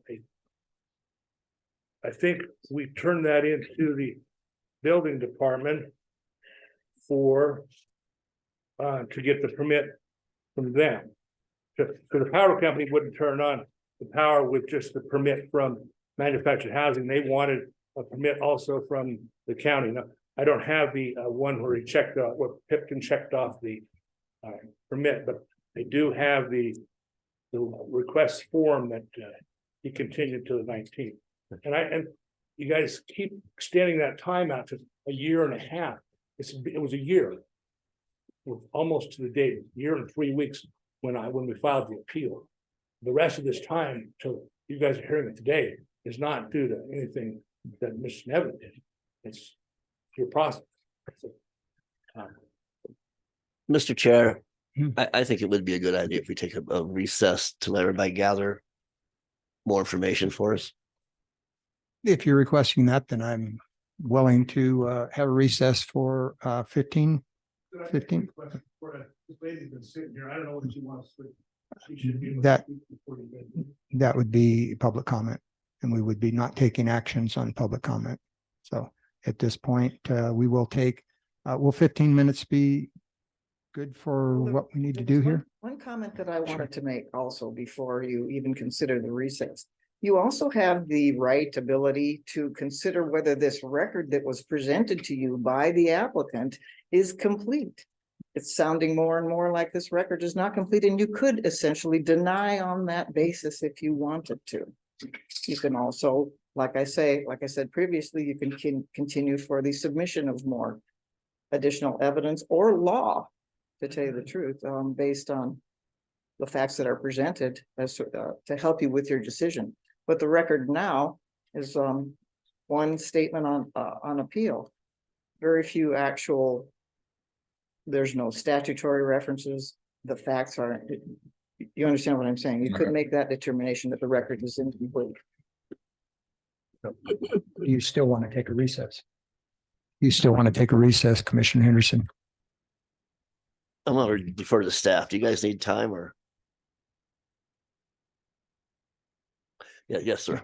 Okay, we will take will 15 minutes be enough for you to? 10? Wait Okay. for clarification real quick. Yeah, a clarification real quick. Before you recess, we do have a commissioner requesting a clarification. Please stand by. So we're supposed to sit right here while you guys are talking in the other room? Is that what the deal is? No, it'll be, A complete recess we're going to take a recess. So you in can the get up. middle of decision, in the middle of doing a decision here. Should we table this and pick it up when you get back and we can continue on the agenda? If there's anything else we can do, or I know we got in trouble last time this happened, that we were in the middle of discussion when we left the room. That was definitely an important issue. So, Consider other matters on the agenda. Move the Yeah. agenda around. okay, so we're going to stay in session then. We're just We're tabling not- this item. We're not going to take a recess. We're going to go ahead and continue with other items on the agenda while we are processing the paperwork that we have requested. Okay. We don't want to violate open meeting law. Do we have to make a motion to table that? The table for the time being, I would think so. Yeah. I'll make a motion that we table it. Agenda item. What number is that? Hang on. Item 16A. 16A. It's not necessary to make a Oh. motion to table it for now. You can just return to it at a later time on the agenda. Okay. Alrighty. Sounds like a plan. Let's move on then. Looks for me. There's something non-controversial like planning. Yes. Where are we? 13A then. We will move on to 13A Oh, in planning. Mr. I Chair. don't want to be here for that. Oh, Mr. Chair. No. all Yeah, right. the sheriff. Yeah, the sheriff. Perfect. That'll work. 14A. For possible action, approve a contract between Axion Enterprise and Lyon County for 5 years in the amount of $86,216.28 per year for the sheriff's office body worn cameras. Sheriff Pope. Good morning, Lyon County Sheriff Brad Pope for the record. So ever since the state mandated that the police officers who have regular contact with the public wear body cameras, we've been under contract with Motorola, and have utilized their services. The problems we found with Motorola is that they did not perform as they were stated in our initial contract. So we sought another company, Axon, which is a body worn camera that's used by nearly every agency in Nevada, except for us. And so we were able to negotiate a contract with Axon that actually came in under a new proposal from Motorola, since our contract expires in January of next year. We would like to go to Axon. We are finding out since the majority agencies are not switching over body worn cameras, they're sticking with Axon. There's a few hurdles that are coming up as we go through that process. So outside of this contract, there will have to be a second contract for the data transfer. So I wanted to make the board aware of that. We currently have 33 tetrabytes of data in the Motorola system. To transfer that data over to Axon is not included in this contract. And we're looking at the initial cost of $550 per tetrabyte a year. So it's right around $18,000. So $18,750 initially. As those tetrabytes fall off, as we don't have to maintain that data, that price will go down. So I didn't want the Board of County Commissioners to think that we're missing information. It would have to be under a separate contract at this point. We could have that data in the initial contract. But like I said, that data will fall off. So, and it's something that we were not made aware of. We have reached out to Motorola. We've reached out to Axon. We've reached out to our IT department. We found that the cheapest way to manage that data would be to transfer it over to Axon. Motorola is not happy that we don't want to continue business with them in the body cam. So when we asked them what the price would be for us to continue to access that after our contract's over, we're kind of getting the shoulder shrug. So we're looking at, just spoke to the Axon rep. We can have a contract written up on the data transfer separately. And then in future years, we can combine that into our budget. But right now, the Lyon County Sheriff's Office has approximately $68,000 budgeted for body cams. Just like the price of everything else that's gone up, especially from 5 years ago. We're now looking at a yearly price of $86,000, $86,216.28. And that does not include that $18,000 a year for the data transfer. So roughly $105,000 per year for the body cams. Their yearly price for the body cameras did come in under Motorola's. But obviously the data transfer is more expensive. So we are over budget. We removed a lot of bells and whistles that we felt like we did not need to pay for. One thing that we are putting in the contract language that Motorola fell short of is the auto tagging feature. Motorola did tell us when we initially purchased our cameras that when a body camera video is taken, that would be auto tagged. And currently our deputies, after they leave the call, they have to take their camera off and type in all the information on the camera, what the call number, the location, etc. That will be taken away with Axon. Motorola says that they would take it away in the future too, but we've gone 5 years without them doing that. The trust level with the deputies is not there. So I did speak to Mr. Foley about it. I've spoken with Andrew. Contingency funds would have to be used as it's over our budget, but it is something that our deputies did a trial run on Axon and Motorola, and they overwhelmingly want the Axon cameras. The vault system and access of the body cam footage is a lot more user friendly under Axon. The benefits just far outweigh Motorola. So that's where we're at. Again, I wanted to make you aware that there would be two contracts. I can't tell you the approximate price of the next contract is $18,750 a year. We'll see if we can negotiate that down a little bit. Mr. Foley taught me a valuable lesson. The software is negotiable. So, we'll see what we could do on that price, but I don't want you to think that, trying to slip this by you guys, get this approved, and then come back in 2 weeks or a month and say, by the way, it's gonna cost you more. So want to make you aware of that. I know that's not on the agenda to approve today. But it is almost attached to this contract. You can't have one without the other, so. Questions, Commissioner Henderson? Thank you, Mr. Chair. I fully support this. I mean, any law enforcement show you watch on TV that shows body cameras, they're Axon. Sure. And they have the data on there. But the only comment I have is just another unfunded mandate by the legislature, just costing us $105,000 a year. Absolutely. Question, Commissioner Jacobson?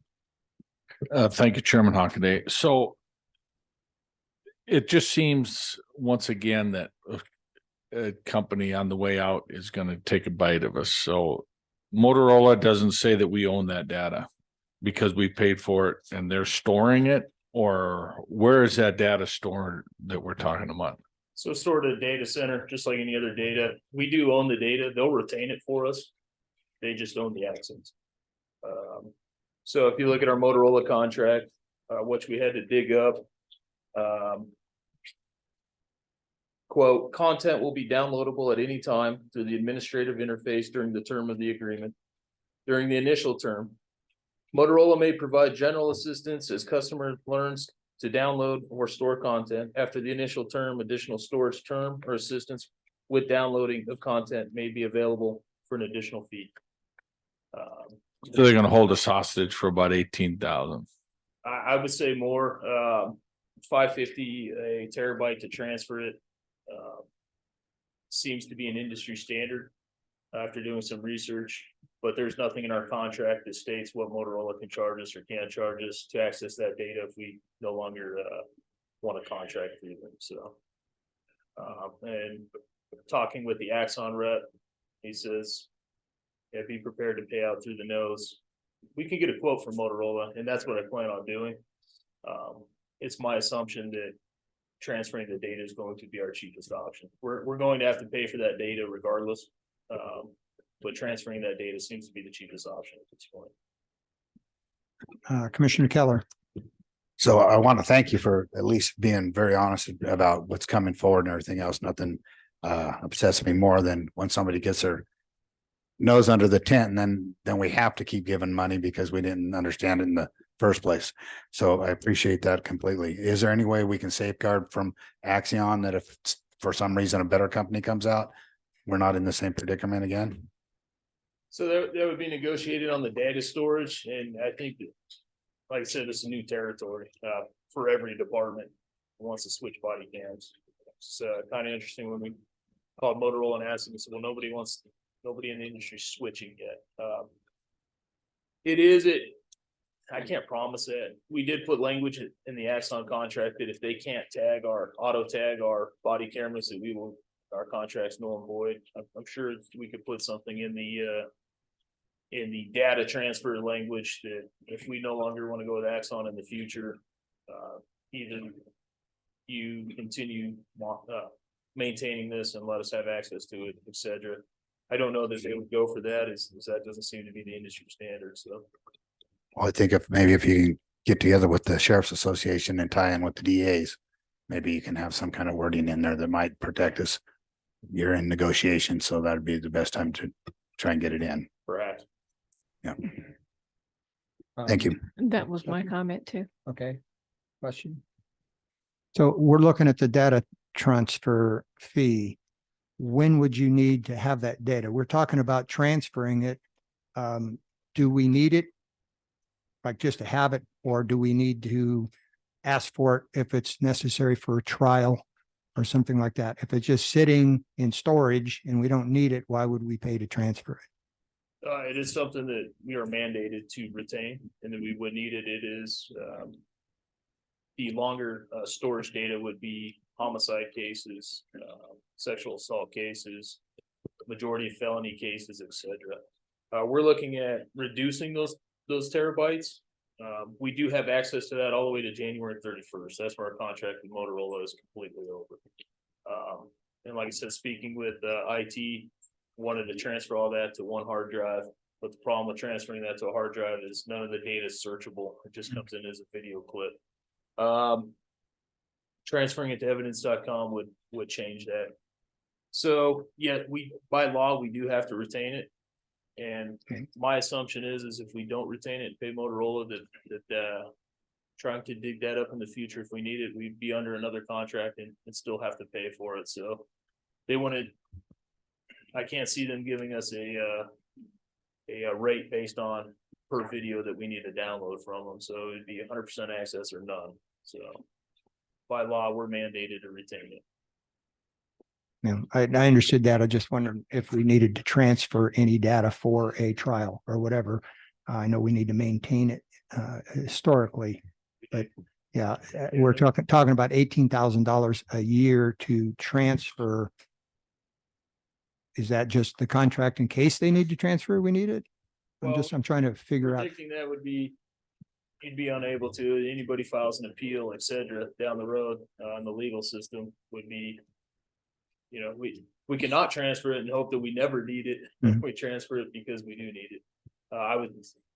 It'd be safe to say that we transfer that in case of any appeals, et cetera.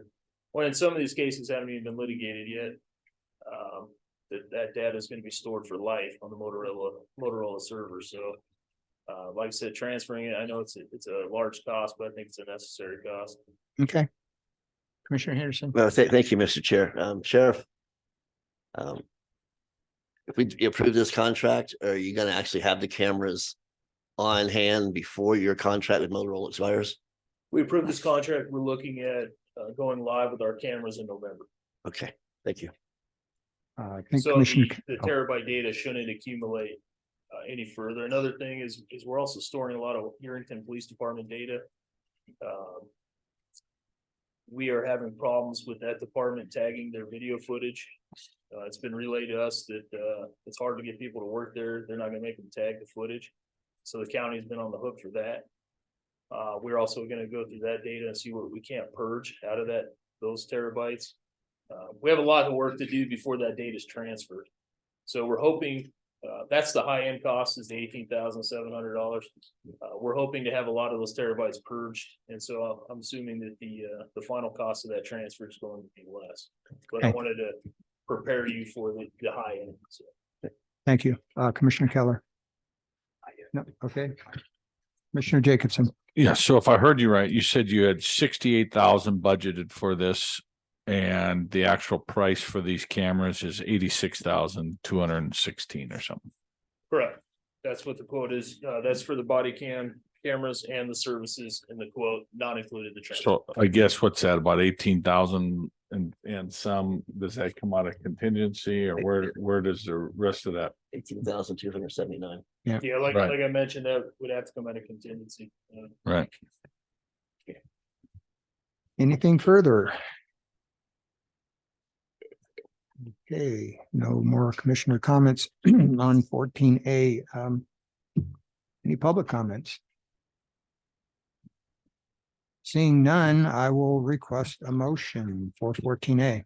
Mr. Chair, I move that we approve a contract between Axion Enterprise and Lyon County for 5 years in the amount of $86,216,000.28 per year for the sheriff's office body worn cameras, and to include an $18,279 transfer from contingency to complete the funding for this item. Do I have a second? Second. Second, Commissioner Keller. Motion by Commissioner Henderson, second by Commissioner Keller. All those in favor say aye. Aye. Any opposed? Motion carries 5-0. Thank you. You bet. Are we ready to go back to 16A? Is everybody available then? We are. Okay. Then we will go back to 16A, and that was for possible action determination on an appeal of administrative decision by Community Development Director for denial of electrical utility connection at 20 Palomino Drive in Yerington by Melvin Evan, APN 004-281-11 and PLZ 2023-068. We have Mr. Carriola is back up. Thank you, Mr. Chair. Louis Carriola, Community Development Director. At this time, I'd like to introduce our plans examiner and certified building official, Mr. Sean Keating, who can sort of provide a little more information on permitting and the cases filed. Thank you. Good morning. For the record, my name is Sean Keating. I'm the plans examiner for the Building Division and Community Development. As I was listening to the intercom system of your discussion, I actually thought that there's two items that need to be really clarified for the board prior to making any kind of motion either way. First is the two processes by which you guys are talking about. First is the posting, we've proverbially been called the red tag. So the process by a structure or modular home or manufactured home receiving a red tag, in this case, is when there's a fire throughout Lyon County, the fire authority contacts the building department either that day or obviously the day of the fire or the next working day. So the building department can go out and assess the damage. By doing that, we assess the damage if it's habitable or uninhabitable, or if the structure needs minor repairs to allow the owner to take possession once again of that property. It actually increases the effectiveness of the permitting process by doing that. And it also gives the owner a clear projection for the insurance company of what work needs to be done. So proverbially, the red tag in this case was a posting of do not enter. And it was posted uninhabitable at that time. Now realizing we're talking a manufactured home that was originally put in some years ago and a remodel that was back done in 1987. So there's two really independent structures there.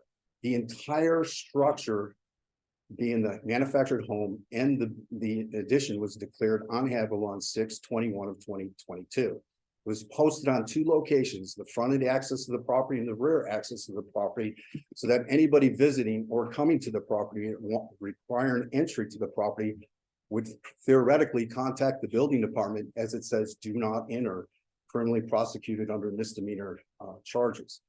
With that in mind, if the owner or anybody who entered the property saw that and contacted the building department, we would make a fire assessment to the owner or the owner's agent of the type of repairs and the route that they need to proceed at. So realistically, in this case, we posted an uninhabitable on 6/21. Now theoretically, the paper copy at the property at the front and rear could be removed today. It should not be removed, but the building department or a certified building inspector did not go out to the property and remove that. How we again would remove it if the owner didn't call to inquire about it. When the owner went through the Department of and my second item, there's two agencies that have jurisdiction here.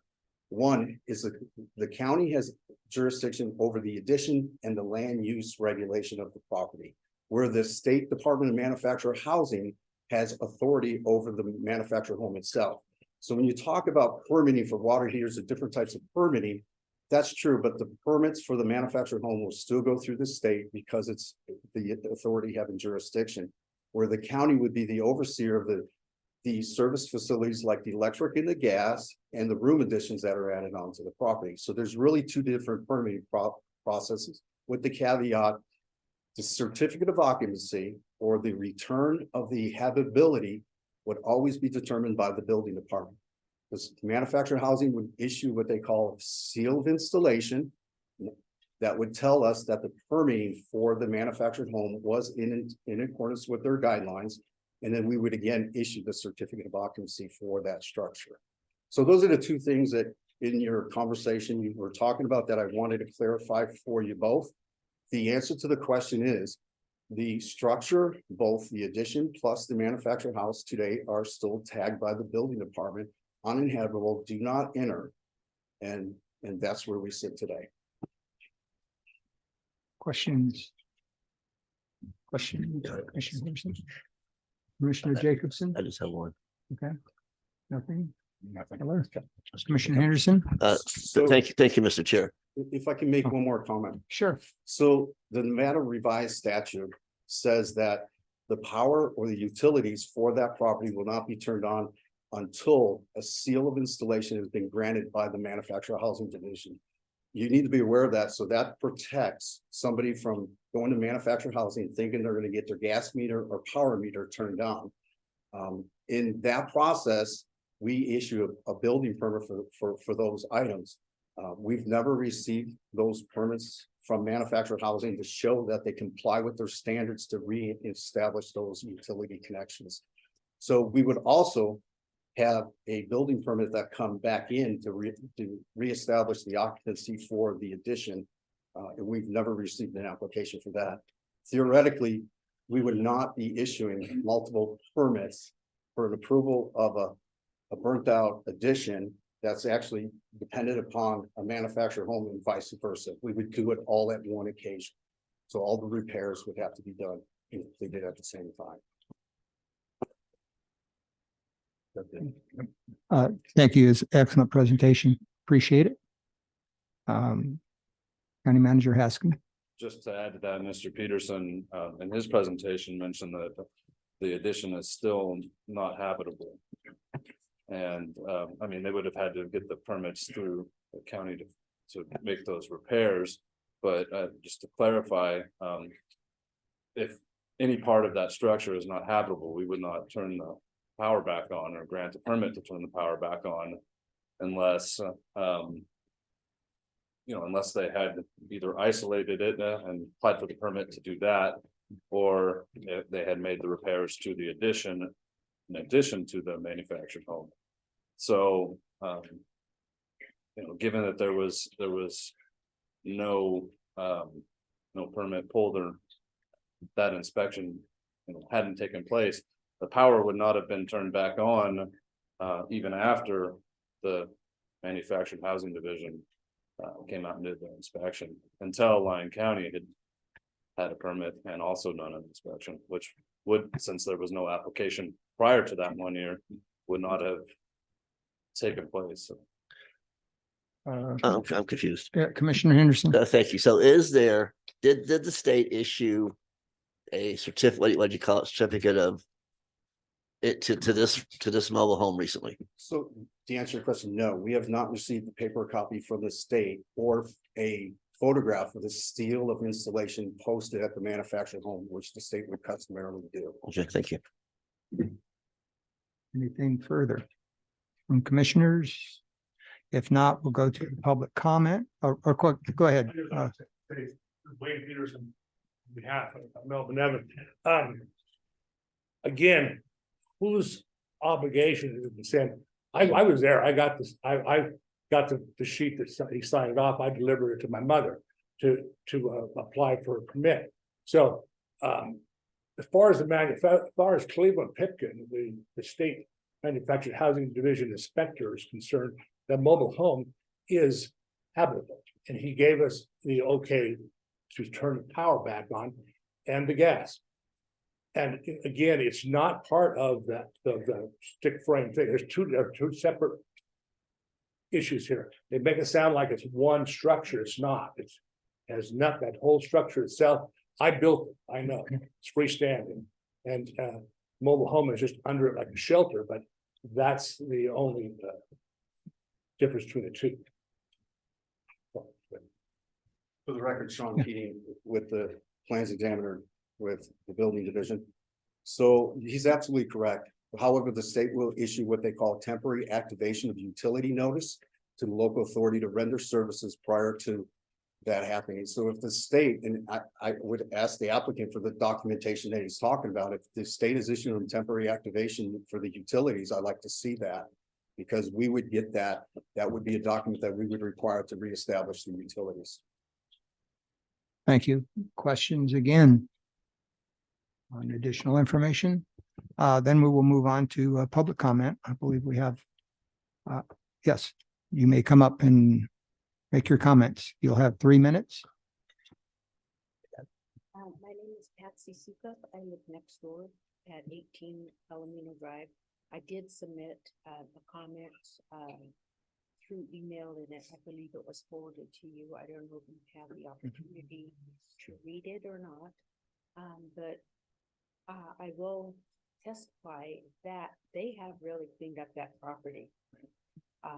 And bottom line is I would rather live next door to them, a known entity, than have that property vacant and open to squatters,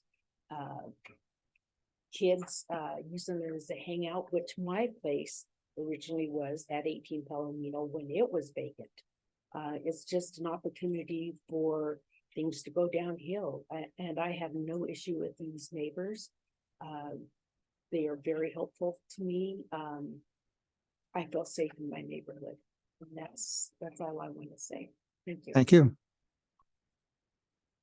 Okay, said Commissioner and public comment. Looking for a motion on 16A. Are you gonna? Mr. Chair. Yes. No, I'm sorry. I have one more question for staff. Okay.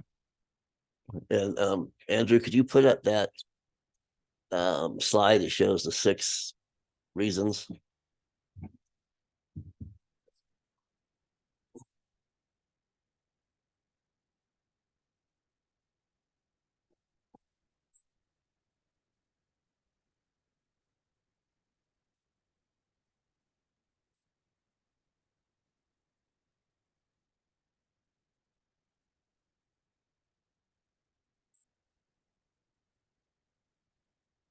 Yes, thank you, Mr. Carriola.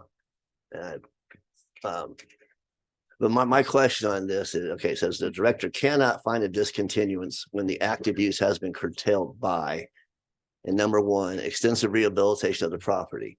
So can you walk me through your thought process for not saying that the discontinuance was caused by or curtailed by that? Because it did have a fire. Right. Louis Carriola, Community Development Director. Extensive rehabilitation to me is not constituted by a fire and a timeline that was within the applicant's control to move forward and repair. Again, as Mr. Keating alluded to or stated, we didn't receive any building permits. We didn't receive any notification for manufactured housing. We have nothing in the record presented to demonstrate that there was any active pursuit of correcting the work via to corrections to the fire damage. And so I don't know that I went past that. And then a follow-up on that is the term extensive rehabilitation defined anywhere? I don't know that we are. I think Mr. Keating was checking to see if we had a formal definition. But again, without any record for building permits or notice from the work with state manufactured housing, a full calendar year of having passed with no documentation of work towards rehabilitation. Okay, thank you. Is how we do this. Commissioner Jacobson. Thank you, Chairman Hockaday. So, Mr. Carriola, I guess I'm struggling with the precedents we might set here if we determine that the appeal is met and we decide to turn on the power.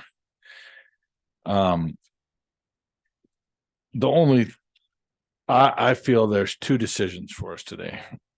Either we hold the determination that the power is shut off, or we wait for at least some paperwork to clear. My goodness, we have none, right, on record of any of these. So we'd have to go with a continuance. I don't see how we can possibly find a determination or find grounds to award this appeal. Unless I'm missing something here, it seemed like that is our only two decisions that we can even conceivably come to a determination on. So what I'm running across, same thing, is I'm looking at what's in front of us, and I'm having a hard time finding it, but my heart says I want her to have her house back. So it's a probably worst decision that I have to make, but I have to look at this because of setting precedents, we've got the rules and we have to obey by them. So I'm not seeing anything here that I can capture. So that's where I'm sitting right now.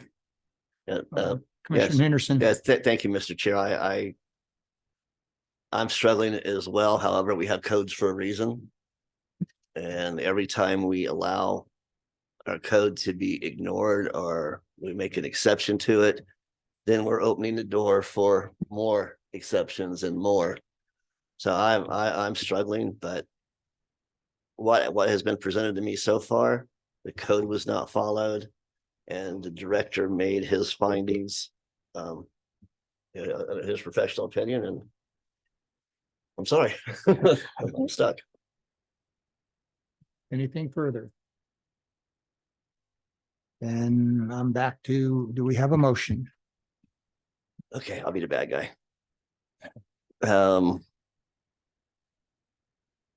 Mr. Chair, I move that we deny the appeal of the administrative decision by the Community Development Director for denial of electrical utility connection at 20 Palomino Drive in Yerington by Melville Nevin, APN 004-281-11 PLZ 2023-068. Do I have a second? Second. Okay, we have a motion by Commissioner Henderson and a second by Commissioner Jacobson. On to vote. All those in favor say aye. Aye. Any opposed? So the motion for denial of appeal passes 5-0. Can I make a Thank quick you. comment? It was difficult situation, and Commissioner Keller. Can we reach out to that Cleveland Pickham or whatever and tell them what our policy is so we don't drag anybody else into the fray? Absolutely.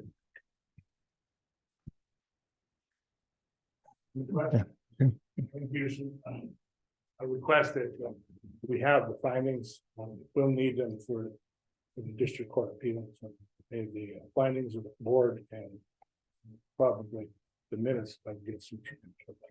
Thank you. Yes, Ms. Fogel. There wouldn't necessarily be any findings, because you haven't made any, it's just a denial of the appeal. But the records are available. That's right. Yes. And the hearing transcript is available, whatever he submitted previously is available.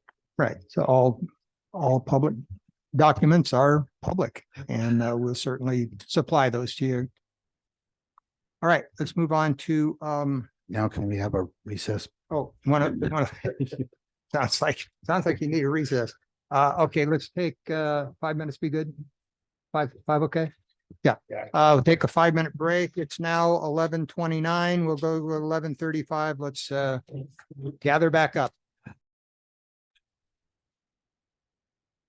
Okay, request to go to 15A for possible action, review and determine whether Lyon County should participate in a program offered by the Secretary of State in which the Secretary of State will purchase and provide mail-in ballots and envelopes for the preferred presidential primary election as provided by Assembly Bill 192, or for Lyon County to purchase mail-in ballots and envelopes separately and wait for reimbursement. And Ms. Lindbergh, you're on. Stacy Lindbergh, Clerk Treasurer for the record. I've really been struggling with how to present this and the decision and my recommendation on it. So I've invited Mark Walshin from the Secretary of State. He's very familiar with the Secretary of State contract, and he's definitely supportive in who I reach out to make my decisions. But I have a couple sticking points that I've relayed to Mark that I have him here today because at this point, my recommendation is to use my own vendor that I've been working with since May.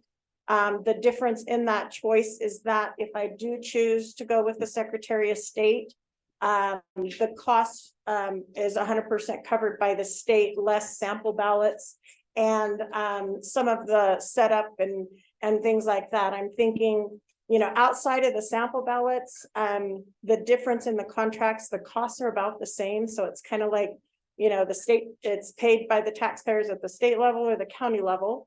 So I was kind of like, you know, that was kind of like a little bit of a struggle because I do want to save our county money.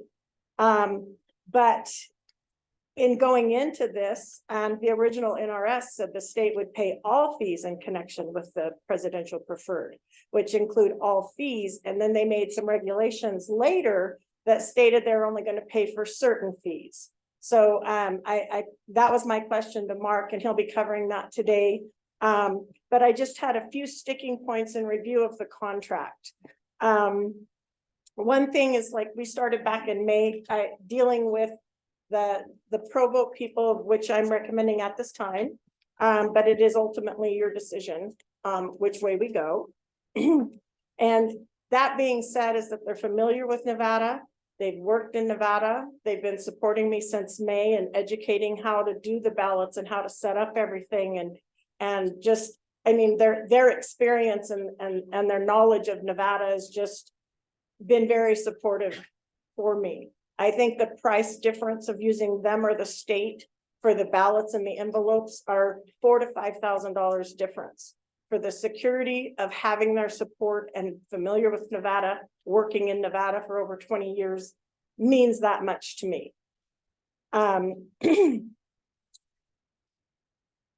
The contract from the state was just awarded in late September.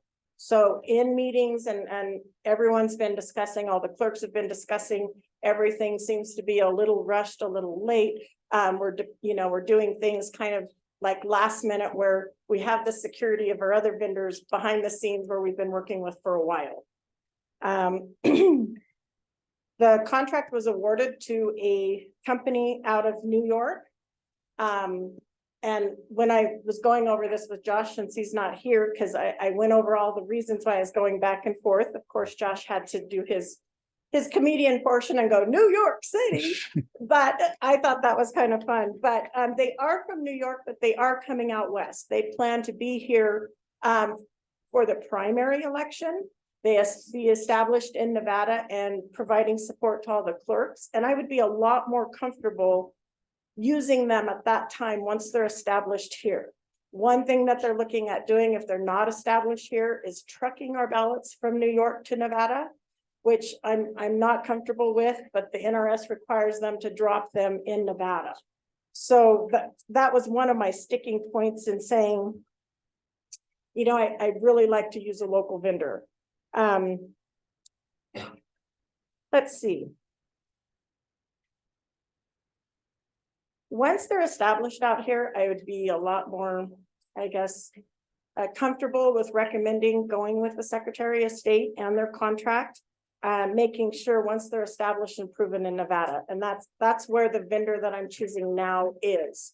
I compared the cost between the two contracts. They're pretty much very similar. They're pretty right on. So it's not like if I go with the state contract, I'm saving all taxpayers a bunch of money. So it's basically a comfort level at this time. And I'm going to ask Mark to come up and talk a little bit about the contract and why he feels it's important for you to make the decision to use the state contract versus my recommendation as provost. So you have both sides. Just a second, Commissioner Teller. When you said local vendor, where did you say they were from? They actually reside in California. Their base is in California, but they've been doing elections in Nevada for 20 years. So they have an office here? No, their salesmen come here. They do not have an office locally here. It is in California. Anything further? Nothing else? Okay.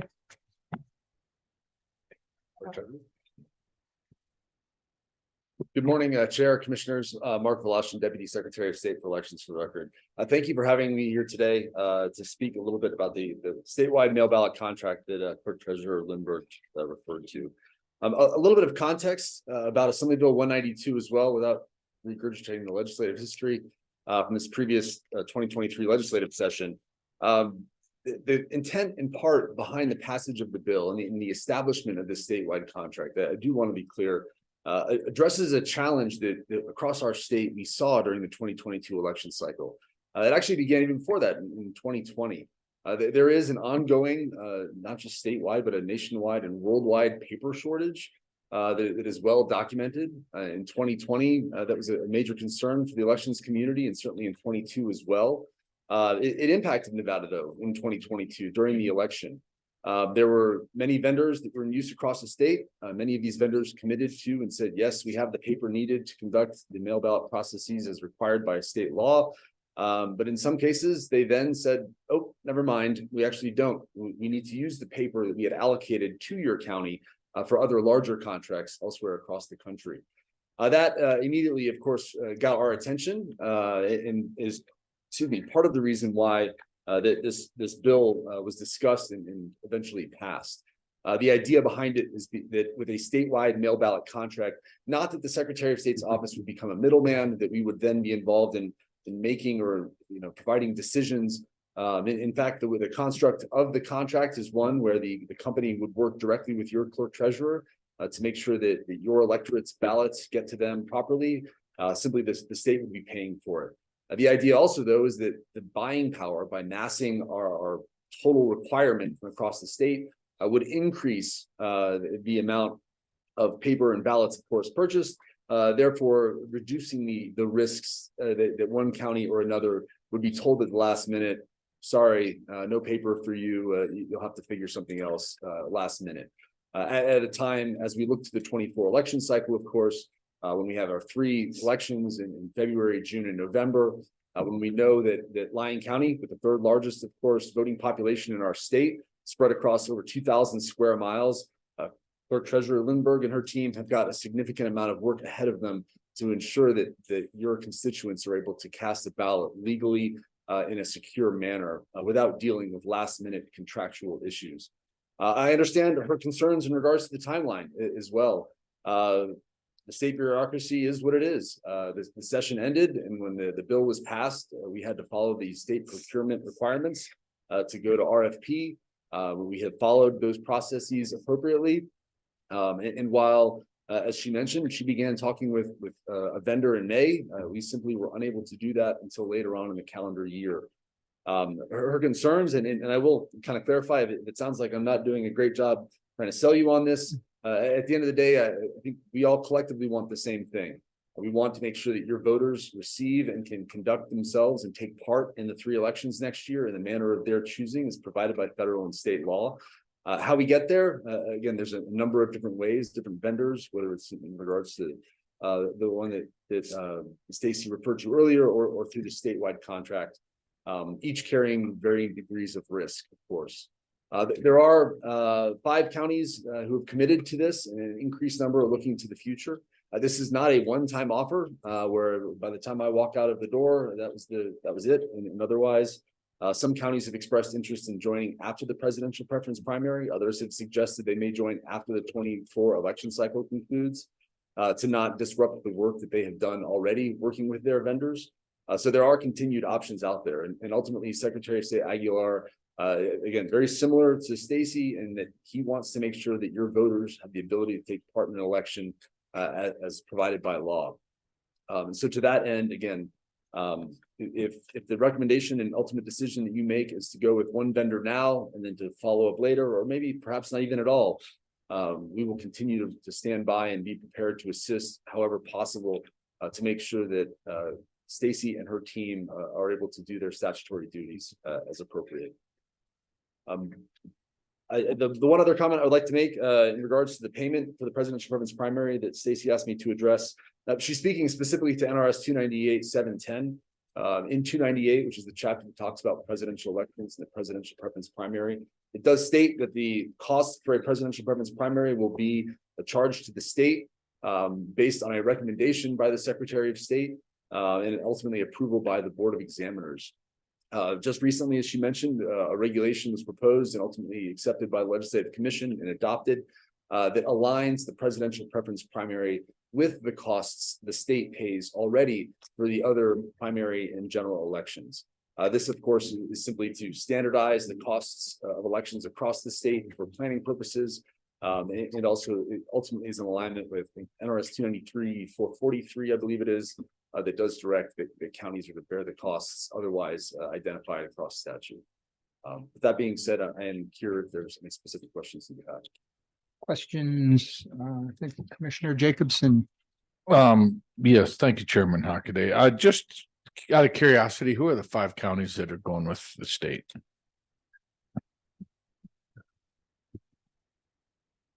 Mark Velocity for the record. Thank you for the question, Commissioner. The 5 counties currently, Eureka, Lincoln, Mineral Nye, and Pershing.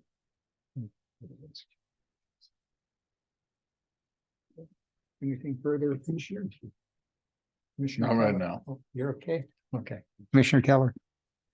You were talking about the presidential primary. Does it have to be, is there going to be a primary if there's only one person on the ballot for like the Democrats? And since the Republicans went to a caucus, everybody registers for the caucus instead of the primary. Are they even sent out? Thank you for the question, Commissioner Mark Velocity for the record. So as of this morning, we did have 2 Democratic candidates who have filed for the presidential preference primary. There is one Republican who has filed for the presidential preference primary. And I will let you know that there are others who have reached out from both major parties expressing an interest to file for office. The last day is October 16th by 5 p.m. If 2 or more, if today were the last day, we would only have a presidential preference primary for the Democratic Party. But depending on what happens between now and the 16th, if there are 2 individuals or more, then we will have the PPP or the presidential preference primary conducted for both. Thank you. Commissioner Henderson. Thank you, Mr. Chair. I'm just curious about how you have a statute that says you're going to pay for everything, and then you adopt a regulation that says you're not. I thought regulations were supposed to follow statute, not the other way around. Yes, Commissioner, you are absolutely correct. The statute does not say paying for everything. It says it will be a cost to the state based on a recommendation by the Secretary of State, though. Of course, our regulations, as you mentioned, did get legally reviewed across the board. There have been regulations that had to be brought into compliance with statute. Regulations cannot conflict with or otherwise alter what's in law, but ultimately, again, the conforming nature of that regulation with the other costs across the primary and general elections were viewed to be legally acceptable. Bureaucracy at its finest. And I want to echo what Commissioner Keller said. I don't think there's going to be a primary, or at least not a meaningful one. So we're wasting a lot of paper and a lot of time. Commissioner Hendricks. I just want to make a comment. I'd like to go with what Stacy is recommending because honestly, I don't really want the state involved in our election at all. So that's my feeling on it. Anything further for commissioners? Yeah, go ahead, Commissioner Keller. I'm going to trust Stacy too, because she's going to be running her department. I'm not running her department for her. And so I'm going to go with her as far as having trust in her. And if she needs to change, it was stated that she can change. And so that's the direction that I'll be headed. Okay, if no further comments from commissioners, do we have any public comment?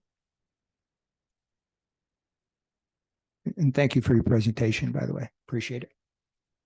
Seeing none, then I am going to ask for a motion on 15A. Does anybody have something they want to take a stab at?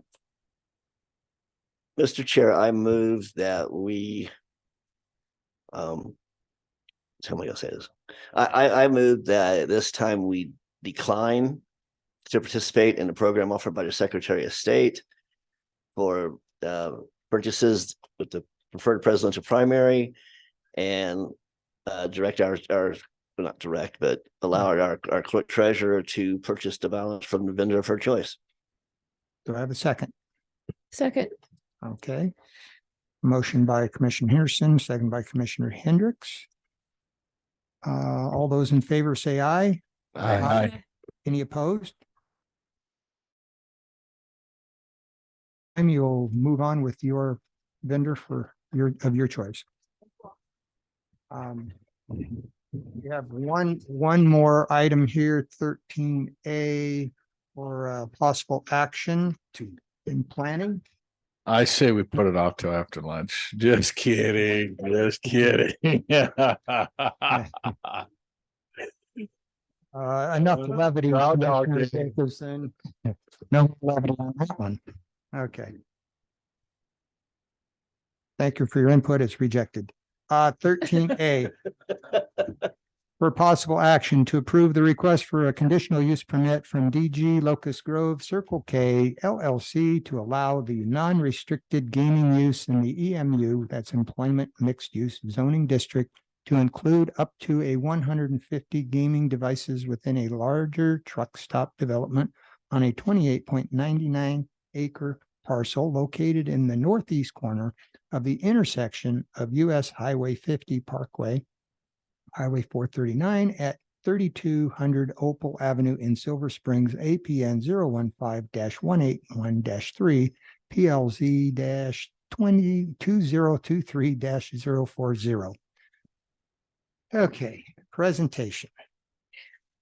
I can still say good morning, Mhm. Mr. Chairman and Commissioners. We just made it before noon.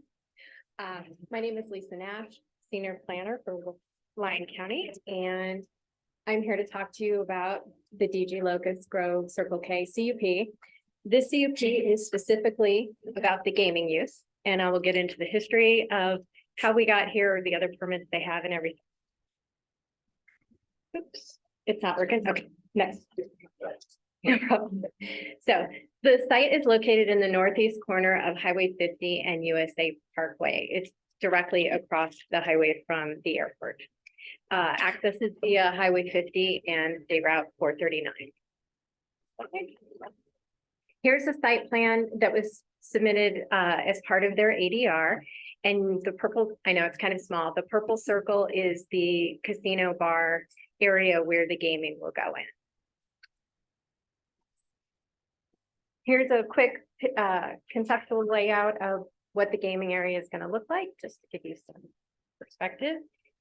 And so we're here about a non-restricted gaming use within the employment mixed use district. And since the revision to code that was approved August 20, no, the code was recently reviewed and requires a CUP to go along with this use now. So next slide. The parcel was rezoned to EMU on June 6, 2019. And then the ADR was administrative design review was submitted, reviewed, and approved on August 10th, 2022. Subsequent to that, it was discovered that Lyon County Development Code use tables needed to be updated to address non-restricted and restricted gaming and clear up the use tables. So that was done, and from that, the proposed development that's come in has not changed since the ADR, and that's what's being used for this CUP.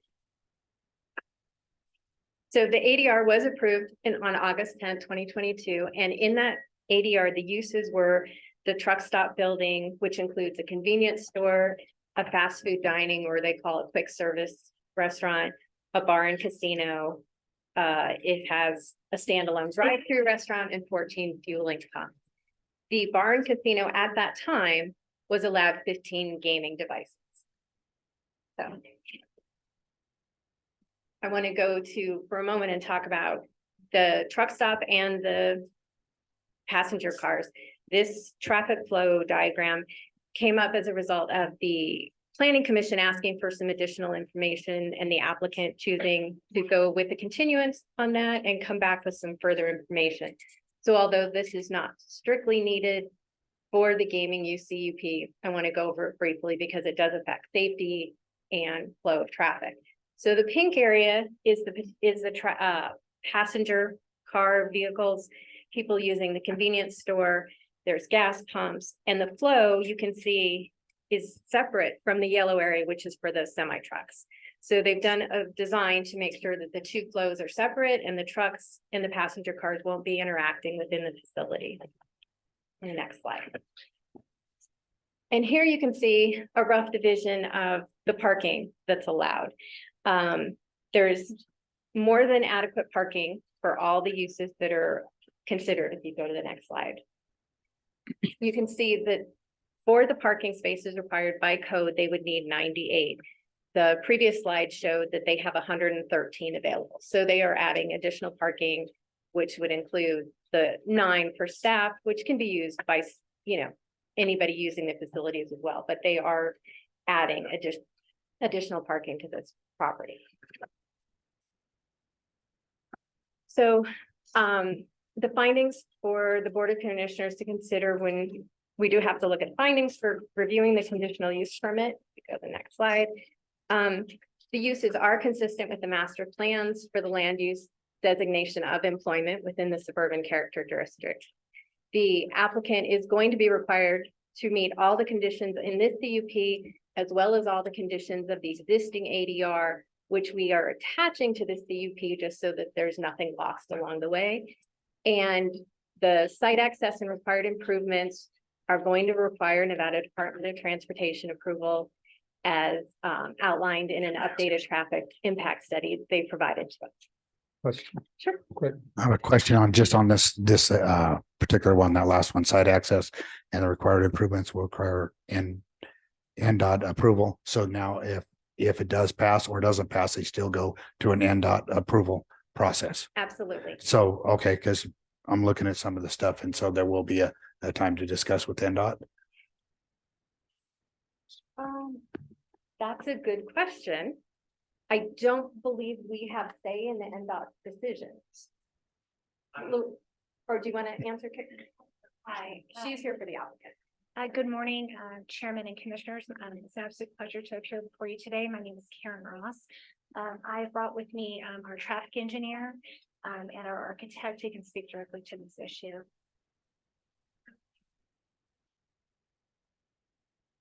Hello, my name is David Jockerman. I'm a licensed professional engineer in the state of Nevada, and I'm the traffic engineer for this project. So the process is your question, and actually since this, the Nevada Department of Transportation has issued an acceptance letter for the encroachment permit that will also need to be completed and submitted to NDOT. The discussion that you can have directly with NDOT would pertain to being the permittee for the encroachment permit.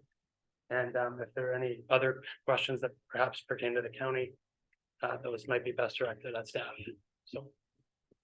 Okay. Does that answer the question?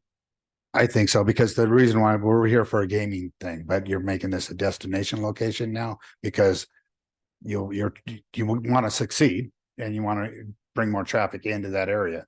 So that could be a change in what your use it a little bit as far as the amount of traffic that's actually going to go to this location now. Sure. And so they reference the updated traffic impact study that does account for a casino with 150 gaming positions. So NDOT has reviewed that, and the traffic study incorporated traffic that would be generated by those additional gaming positions and has accepted it. Okay, could I get, well, I'll talk to you afterwards. Okay. Thank you. Any, while we're asking, okay. Go ahead. Okay, so we'll go to the next slide. The recommendation subject to the recommended conditions of approval, we feel that staff is able to recommend approval of this conditional use permit. Now, so I did touch on this earlier, but I want to briefly discuss again. On August 8, 2023, we were before the Planning Commission, and there was concerns brought up by the public and commissioners about the traffic flow, the parking safety, and did they meet the code for parking spaces. So it was continued with the agreement of the applicant. That's the amendment that you guys have in your packets. And then at the September 12th, 2023 Planning Commission meeting, they approved the application unanimously, and there was no public comment dissenting at that point.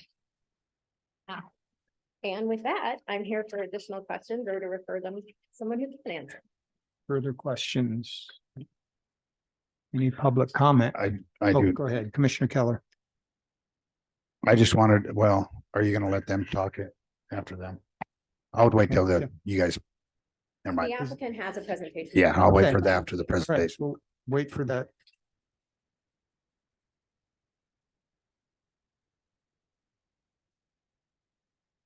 Thank you, Ms. Nash and Mr. Carriola and all members of staff who worked with our office and the applicant diligently to see this process through so we can stand before you here today. So I just want to talk a little bit about the project itself. You know, the way that it's been designed as a travel plaza is to include a convenience store, vehicular fueling, dining, fast food, and the bar with the casino piece.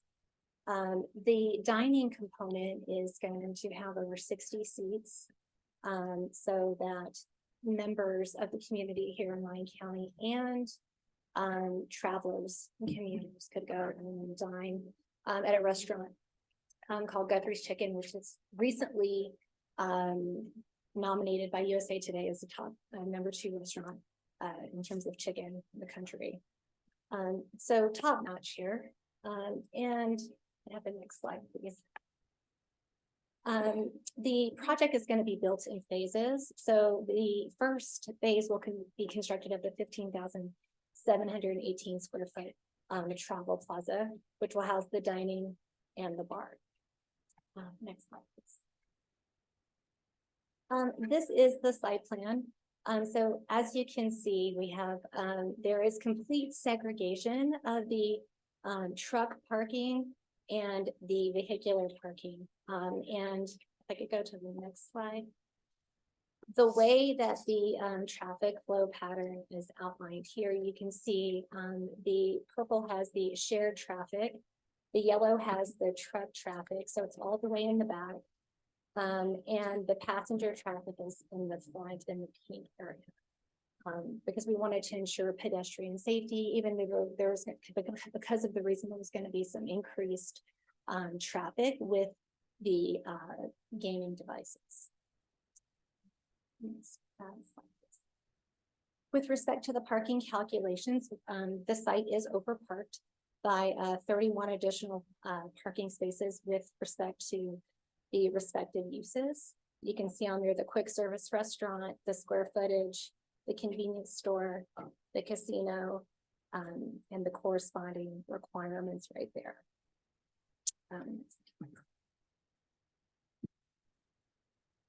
This is the diagram of the area plan, so you can see the exact layout I was speaking about with respect to the convenience store, the sit-down restaurant, and the the gaming piece with the bar and casino. Here's a little bit about Guthrie's Chicken, as I was explaining. Did you bring samples? I only brought some cookies. But they, excellent choice here. Again, we really, the applicant really wants to bring a type of dining experience that is consistent with what the members of Lyon County are accustomed to. So we think this will be a great addition. And with that, if you have any questions. Questions? No? Yeah. Oh, yes, okay, go ahead, Commissioner. So Keller. could you go back to that traffic flow legend? That one right there. I wish we had, maybe the county's one might be a better one. Because you can't see the roundabout's down to the left there. In the red. No, it's not on the screen. Left corner off screen. Yeah, it's offside. It's down to, for everybody that's following, it's to the left. Maybe the county one has it. I'm not sure. And I know you guys aren't familiar with, you guys are from out of town. And so you're not familiar with some of the problems we've had in the past with some developments, and it's not your development that I'm speaking as far as the problem. But if you look at the reason why I brought up the NDOT, that gives you pretty close. Go back that one gives you pretty close. That little section down in the corner on the left-hand side, that's a roundabout. That roundabout, as people leave that roundabout, you got people coming out of the roundabout and a free right going into that roundabout, and they're going down that road, and right away it's a collision area. And then you've got a free right in and a free right out without a decel lane, which is getting more congestion. And then no one's going to use that far entrance except to make a left-hand turn in front of everybody. right? So there's just gonna be I think there's a better way to develop that or traffic flow, even getting rid of that free right out of there and make them go up to the light or whatever. So that's why I brought up the NDOT concern that I had. I would have talked to you earlier. I got your letter, but this is the first time I've had somebody that say, are you a planner or just a lawyer? Yeah. So when I got a letter from an attorney, it doesn't come over right. So everybody knows I got a letter from her to talk, and it was from an attorney. And so I did not respond. I called my county manager and said, I'm not responding. So that's why I didn't respond to you. I just wanted to let you know. So that's why I had the NDOT thing. That's why I wanted to find out. So I am from out of town. I live in Reno, but my father-in-law is actually from Yarrington, and my second son is named Mason, so I am pretty familiar with this area. Now, the roundabout is off-site, and you had some concerns about acceleration and deceleration lanes. So the acceptance letter from NDOT does stipulate, like what you were referring to was some weave that can occur at high speed because US 50 is a 65-mile-an-hour roadway. So the encroachment permit, the acceptance letter from NDOT does require those conditions that you're asking for. And so the encroachment permit that is prepared, excuse me, by Reno Engineering will have those conditions in there as well. So Reno Engineering, Vince is the one doing it. Okay. And I believe he's on here as well, remotely. I don't know, maybe it's Fred.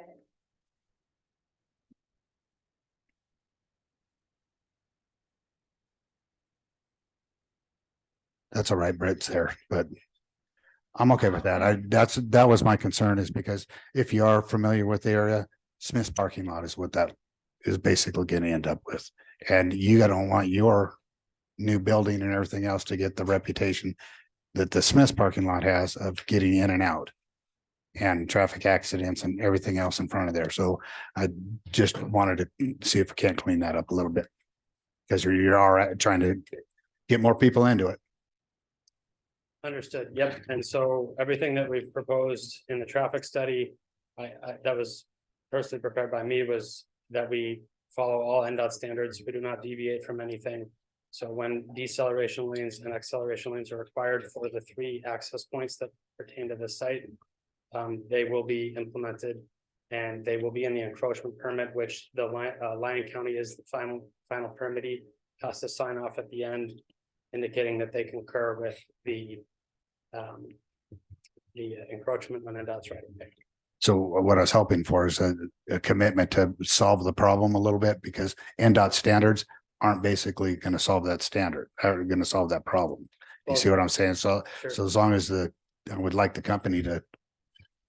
So when you, if you're, the problem you're specifically addressing is weaving on the, well, on both roads, so USA Parkway and US 50, as it gets close to the roundabout. Having the conditions of the deceleration lane allows that traffic that is decelerating, particularly for trucks. And I will add that the NDOT standards are designed for trucks. So when you have those trucks decelerating and ingressing to the property, they will be doing so in a separate lane to mitigate that weaving concern. But going back up to the next, over on Mackey Street, you've got that free right excelling into that. So could you please pull up the map?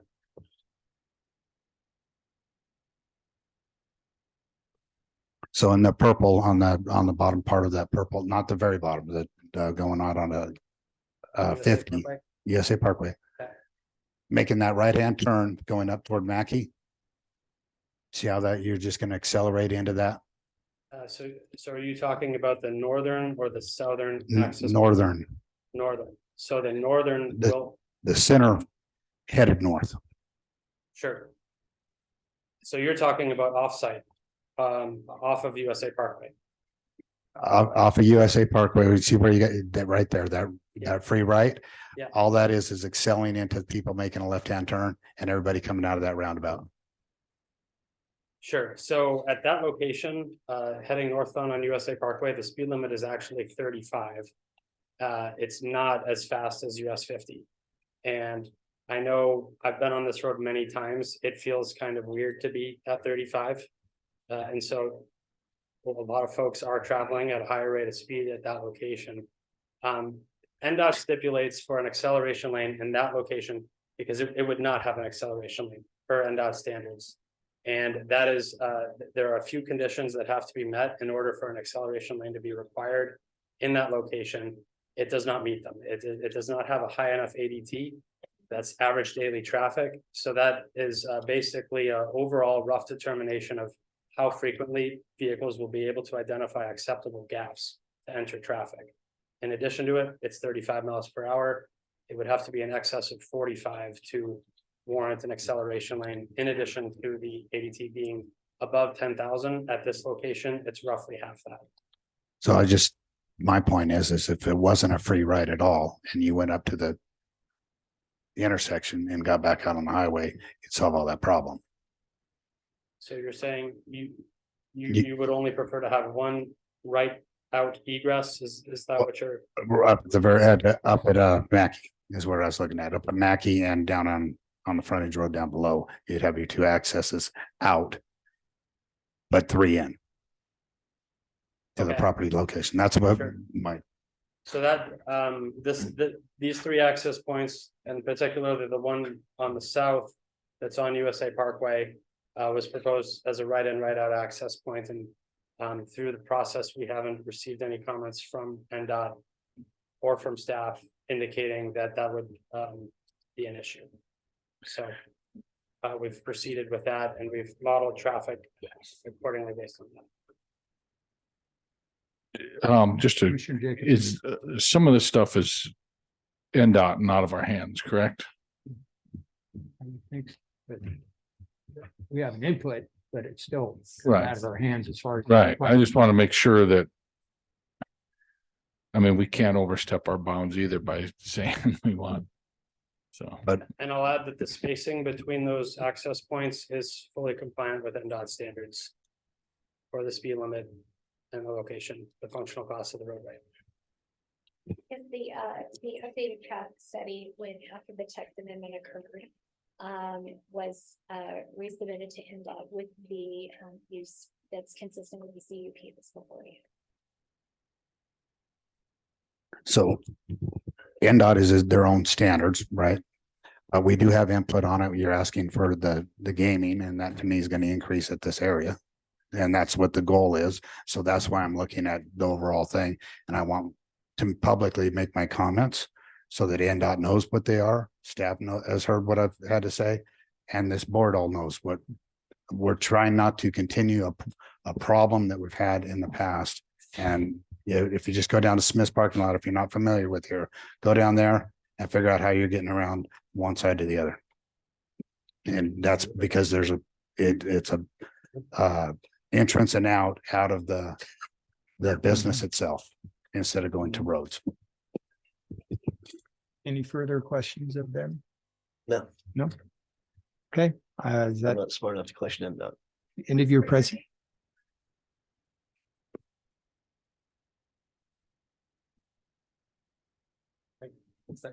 Any further presentation from your group? Are you good? Okay. Thank you. All right. Any public comment? If not, then we will be looking for a motion on 13A before going to the final. Mr. Chair, I move that we approve the request for a conditional use permit from DG Locust Grove Circle K LLC to allow the non-restricted gaming use in the EMU employment mixed use zoning district to include up to 150 gaming devices with a larger truck stop development on a 28.99 acre parcel located in the northeast corner of the intersection of US Highway 50 US Highway 50 USA Parkway, Highway 439 at 320 Opal Avenue in Silver Springs, APN 015-181-3, PLZ 2023-040. Based on the conditions and or based on the findings and subject to the conditions in the staff report. Chairman Hockaday, I might have misheard you, Commissioner Henderson, but did you say at 320 or 3200? 3200. I may have said 320. I'm not sure. I'll second that. Yes. Mr. Chair, excuse me. Yes. Sorry to interrupt. Louis Carriolo, Community Development Director. The printed APN, the one stated, is missing a 0. The last 2 digits after the last dash should be 03. So I'm sorry, which one? The APN or The APN. APN. The APN, the last number should be 03 dash 03. Dash 181 dash I 0. think it's a misprint. You want to make the correction on that? Yeah, I will update my motion to include the correction provided by staff. Correction of APN 01. Because APN 015-181-03. Okay. So with the correction, we've got the motion. Do I have a second? Second. Second was Commissioner Jacobson. All those in favor, say aye. Aye. Any opposed? Motion carries 5-0. And we are at item 18A, I believe here, but I'll read the rest of here. Recess to reconvene the Silver Springs General Improvement District Board. Public participation, no action will be taken on any item until it's properly agendized. It's anticipated that public participation will be held at this time, though it may be returned to at any time during the agenda. Citizens. Oh. Did you? I wanted to get his card. My engineer. Oh, okay, Yep. thank you. Okay.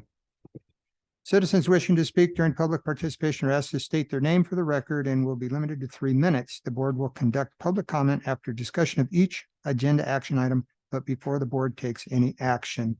We're going to go down. Is there any public comment on this? Looks like the room's clearing. Nothing on Zoom, so let's move down to contracts. 18A for possible action. Approve a funding agreement with the state of Nevada for the Nevada Water Conservation and Infrastructure Initiative to receive a maximum grant award of $662,181 for the Silver Springs General Improvement District Aeration Replacement Project. And we'll have a discussion by Good afternoon, Stephanie Utilities. Kappenstein. I'm the wastewater superintendent. I'm filling in today for David Bruchetta. He couldn't make it. He had a conflict. So please bear with me. I'm going to use my notes very heavily because I want to make sure I don't miss any key points here. So the Nevada legislature allocated $100 million for water conservation and infrastructure projects. Applications for projects totaling over $500 million were received by the state. Lyon County submitted 5 requests for funding that totaled nearly $9 million. We are extremely lucky to have one of our capital projects selected for a reimbursement grant totaling $662,181. This project, the Silver Springs General Improvement District Aeration Replacement Project, is currently in our CIP budget and is estimated to cost $827,726. The timing of this grant couldn't have come at a better time. The aeration system at the Silver Springs Water Reclamation Facility has started having multiple component failures. One blower motor, and 2 aeration chains have failed. Knowing that the system needed significant repairs, funds were allocated into our CIP budget for this project. We're excited to be selected for funding, but there are a few of the conditions in the funding agreement that are in your packet that I want to kind of point out and go over. So in Exhibit A of that packet, you'll see a list of the Nevada Water Conservation and Infrastructure Initiative grant conditions. Condition 1 states that all project funds are to be obligated by December 31st, 2024, and all requests for reimbursement must be received by September 30th, 2026. We're looking at starting this project next summer, but we do know that there are several long lead times on some of the items that we need for this project. So I just wanted to point that out with those dates. Condition 3 requires us to have a qualified full-time engineer and inspector during any construction unless waived by the department. So we're currently internally reviewing to see if our utilities engineer is going to fill that role or if we're going to go for an outside firm. And then condition 8 This is one of the bigger ones of this conditions that they have is. The recipient will not abandon, substantially discontinue use of. Or dispose of the project during the useful life of the project without prior written approval by the department. If you look at section 5 of the agreement, the useful life for this project is listed at 30 years. This is something for us to note should regulatory limits, substantial growth, or technology changes require a change to the aeration system. So there is a way that we could, make changes or dispose of or make any changes, but it does require department approval. Should any of these changes need made within that 30-year time frame. So I do believe Kishore and David might have been able to join through Zoom. If you have any questions, they might be able to help me answer any. See, Mr. Perquetta is on Zoom. Do we have any questions from commissioners on the project? Commissioner Jacobson. Thank you, Chairman Hockley. I just want to thank whoever all wrote for this grant and or for these monies. Well done. And I'm sure that the Silver Springs GID is appreciative as well. So nice job. Any further questions? Yeah, my agreement with Commissioner Jacobson that it's always a good idea when we can get out and get some money from other sources and save the taxpayer dollars here in Lyon County. So, do we have any public comment? If not, then I'm looking for a motion on 18A. Do I have a motion? Chairman Hockley, I'll make a motion that we approve funding agreement with the state of Nevada for the Nevada Water Conservation and Infrastructure Initiative to receive a maximum grant award of $662,181 for the Silver Springs General Improvement District Aeration Replacement Project. Do I have a second? Second. Okay, motion by Commissioner Jacobson, second by Commissioner Henderson. All those in favor say aye. Aye. Any opposed? Motion passes 5-0. Moving right on to public participation. Thank you. Appreciate your presentation. No action will be taken on any item until it's properly agendized. It's been stated the public participation will be held at this time, though it may be returned to at any time during the agenda. Citizens wishing to speak during public participation are asked to state their name for the record and will be limited to 3 minutes. The board will conduct public comment after discussion of each agenda item, but before the board takes any action. And we will now adjourn to reconvene as the Lyon County Board of Commissioners. Item 20, agenda requests. Commissioner Hendricks. I have none at this time.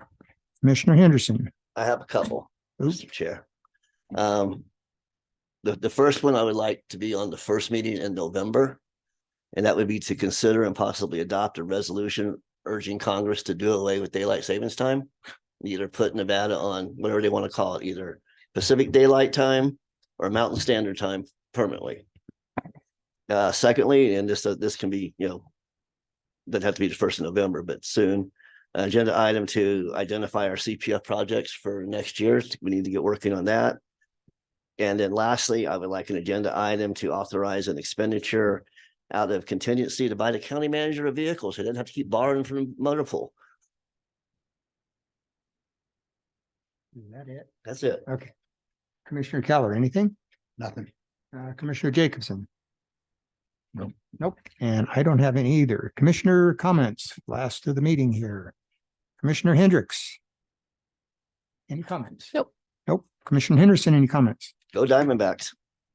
Commissioner Jacobson, any comments? Commissioner Keller, any comments? Nope. And I don't have any either. So we're going to go to public participation final for the day. No action be taken on any item unless it's properly agendized. Anticipated that public participation will be held at this time, though it may be returned to at any time during the agenda. Citizens wishing to speak during public participation are asked to state their name for the record. Will be limited to 3 minutes.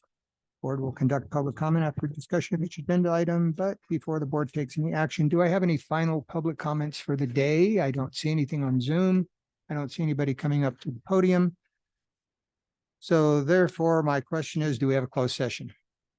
No closed session. So guess what? It is 12:27 and I'm adjourning the meeting.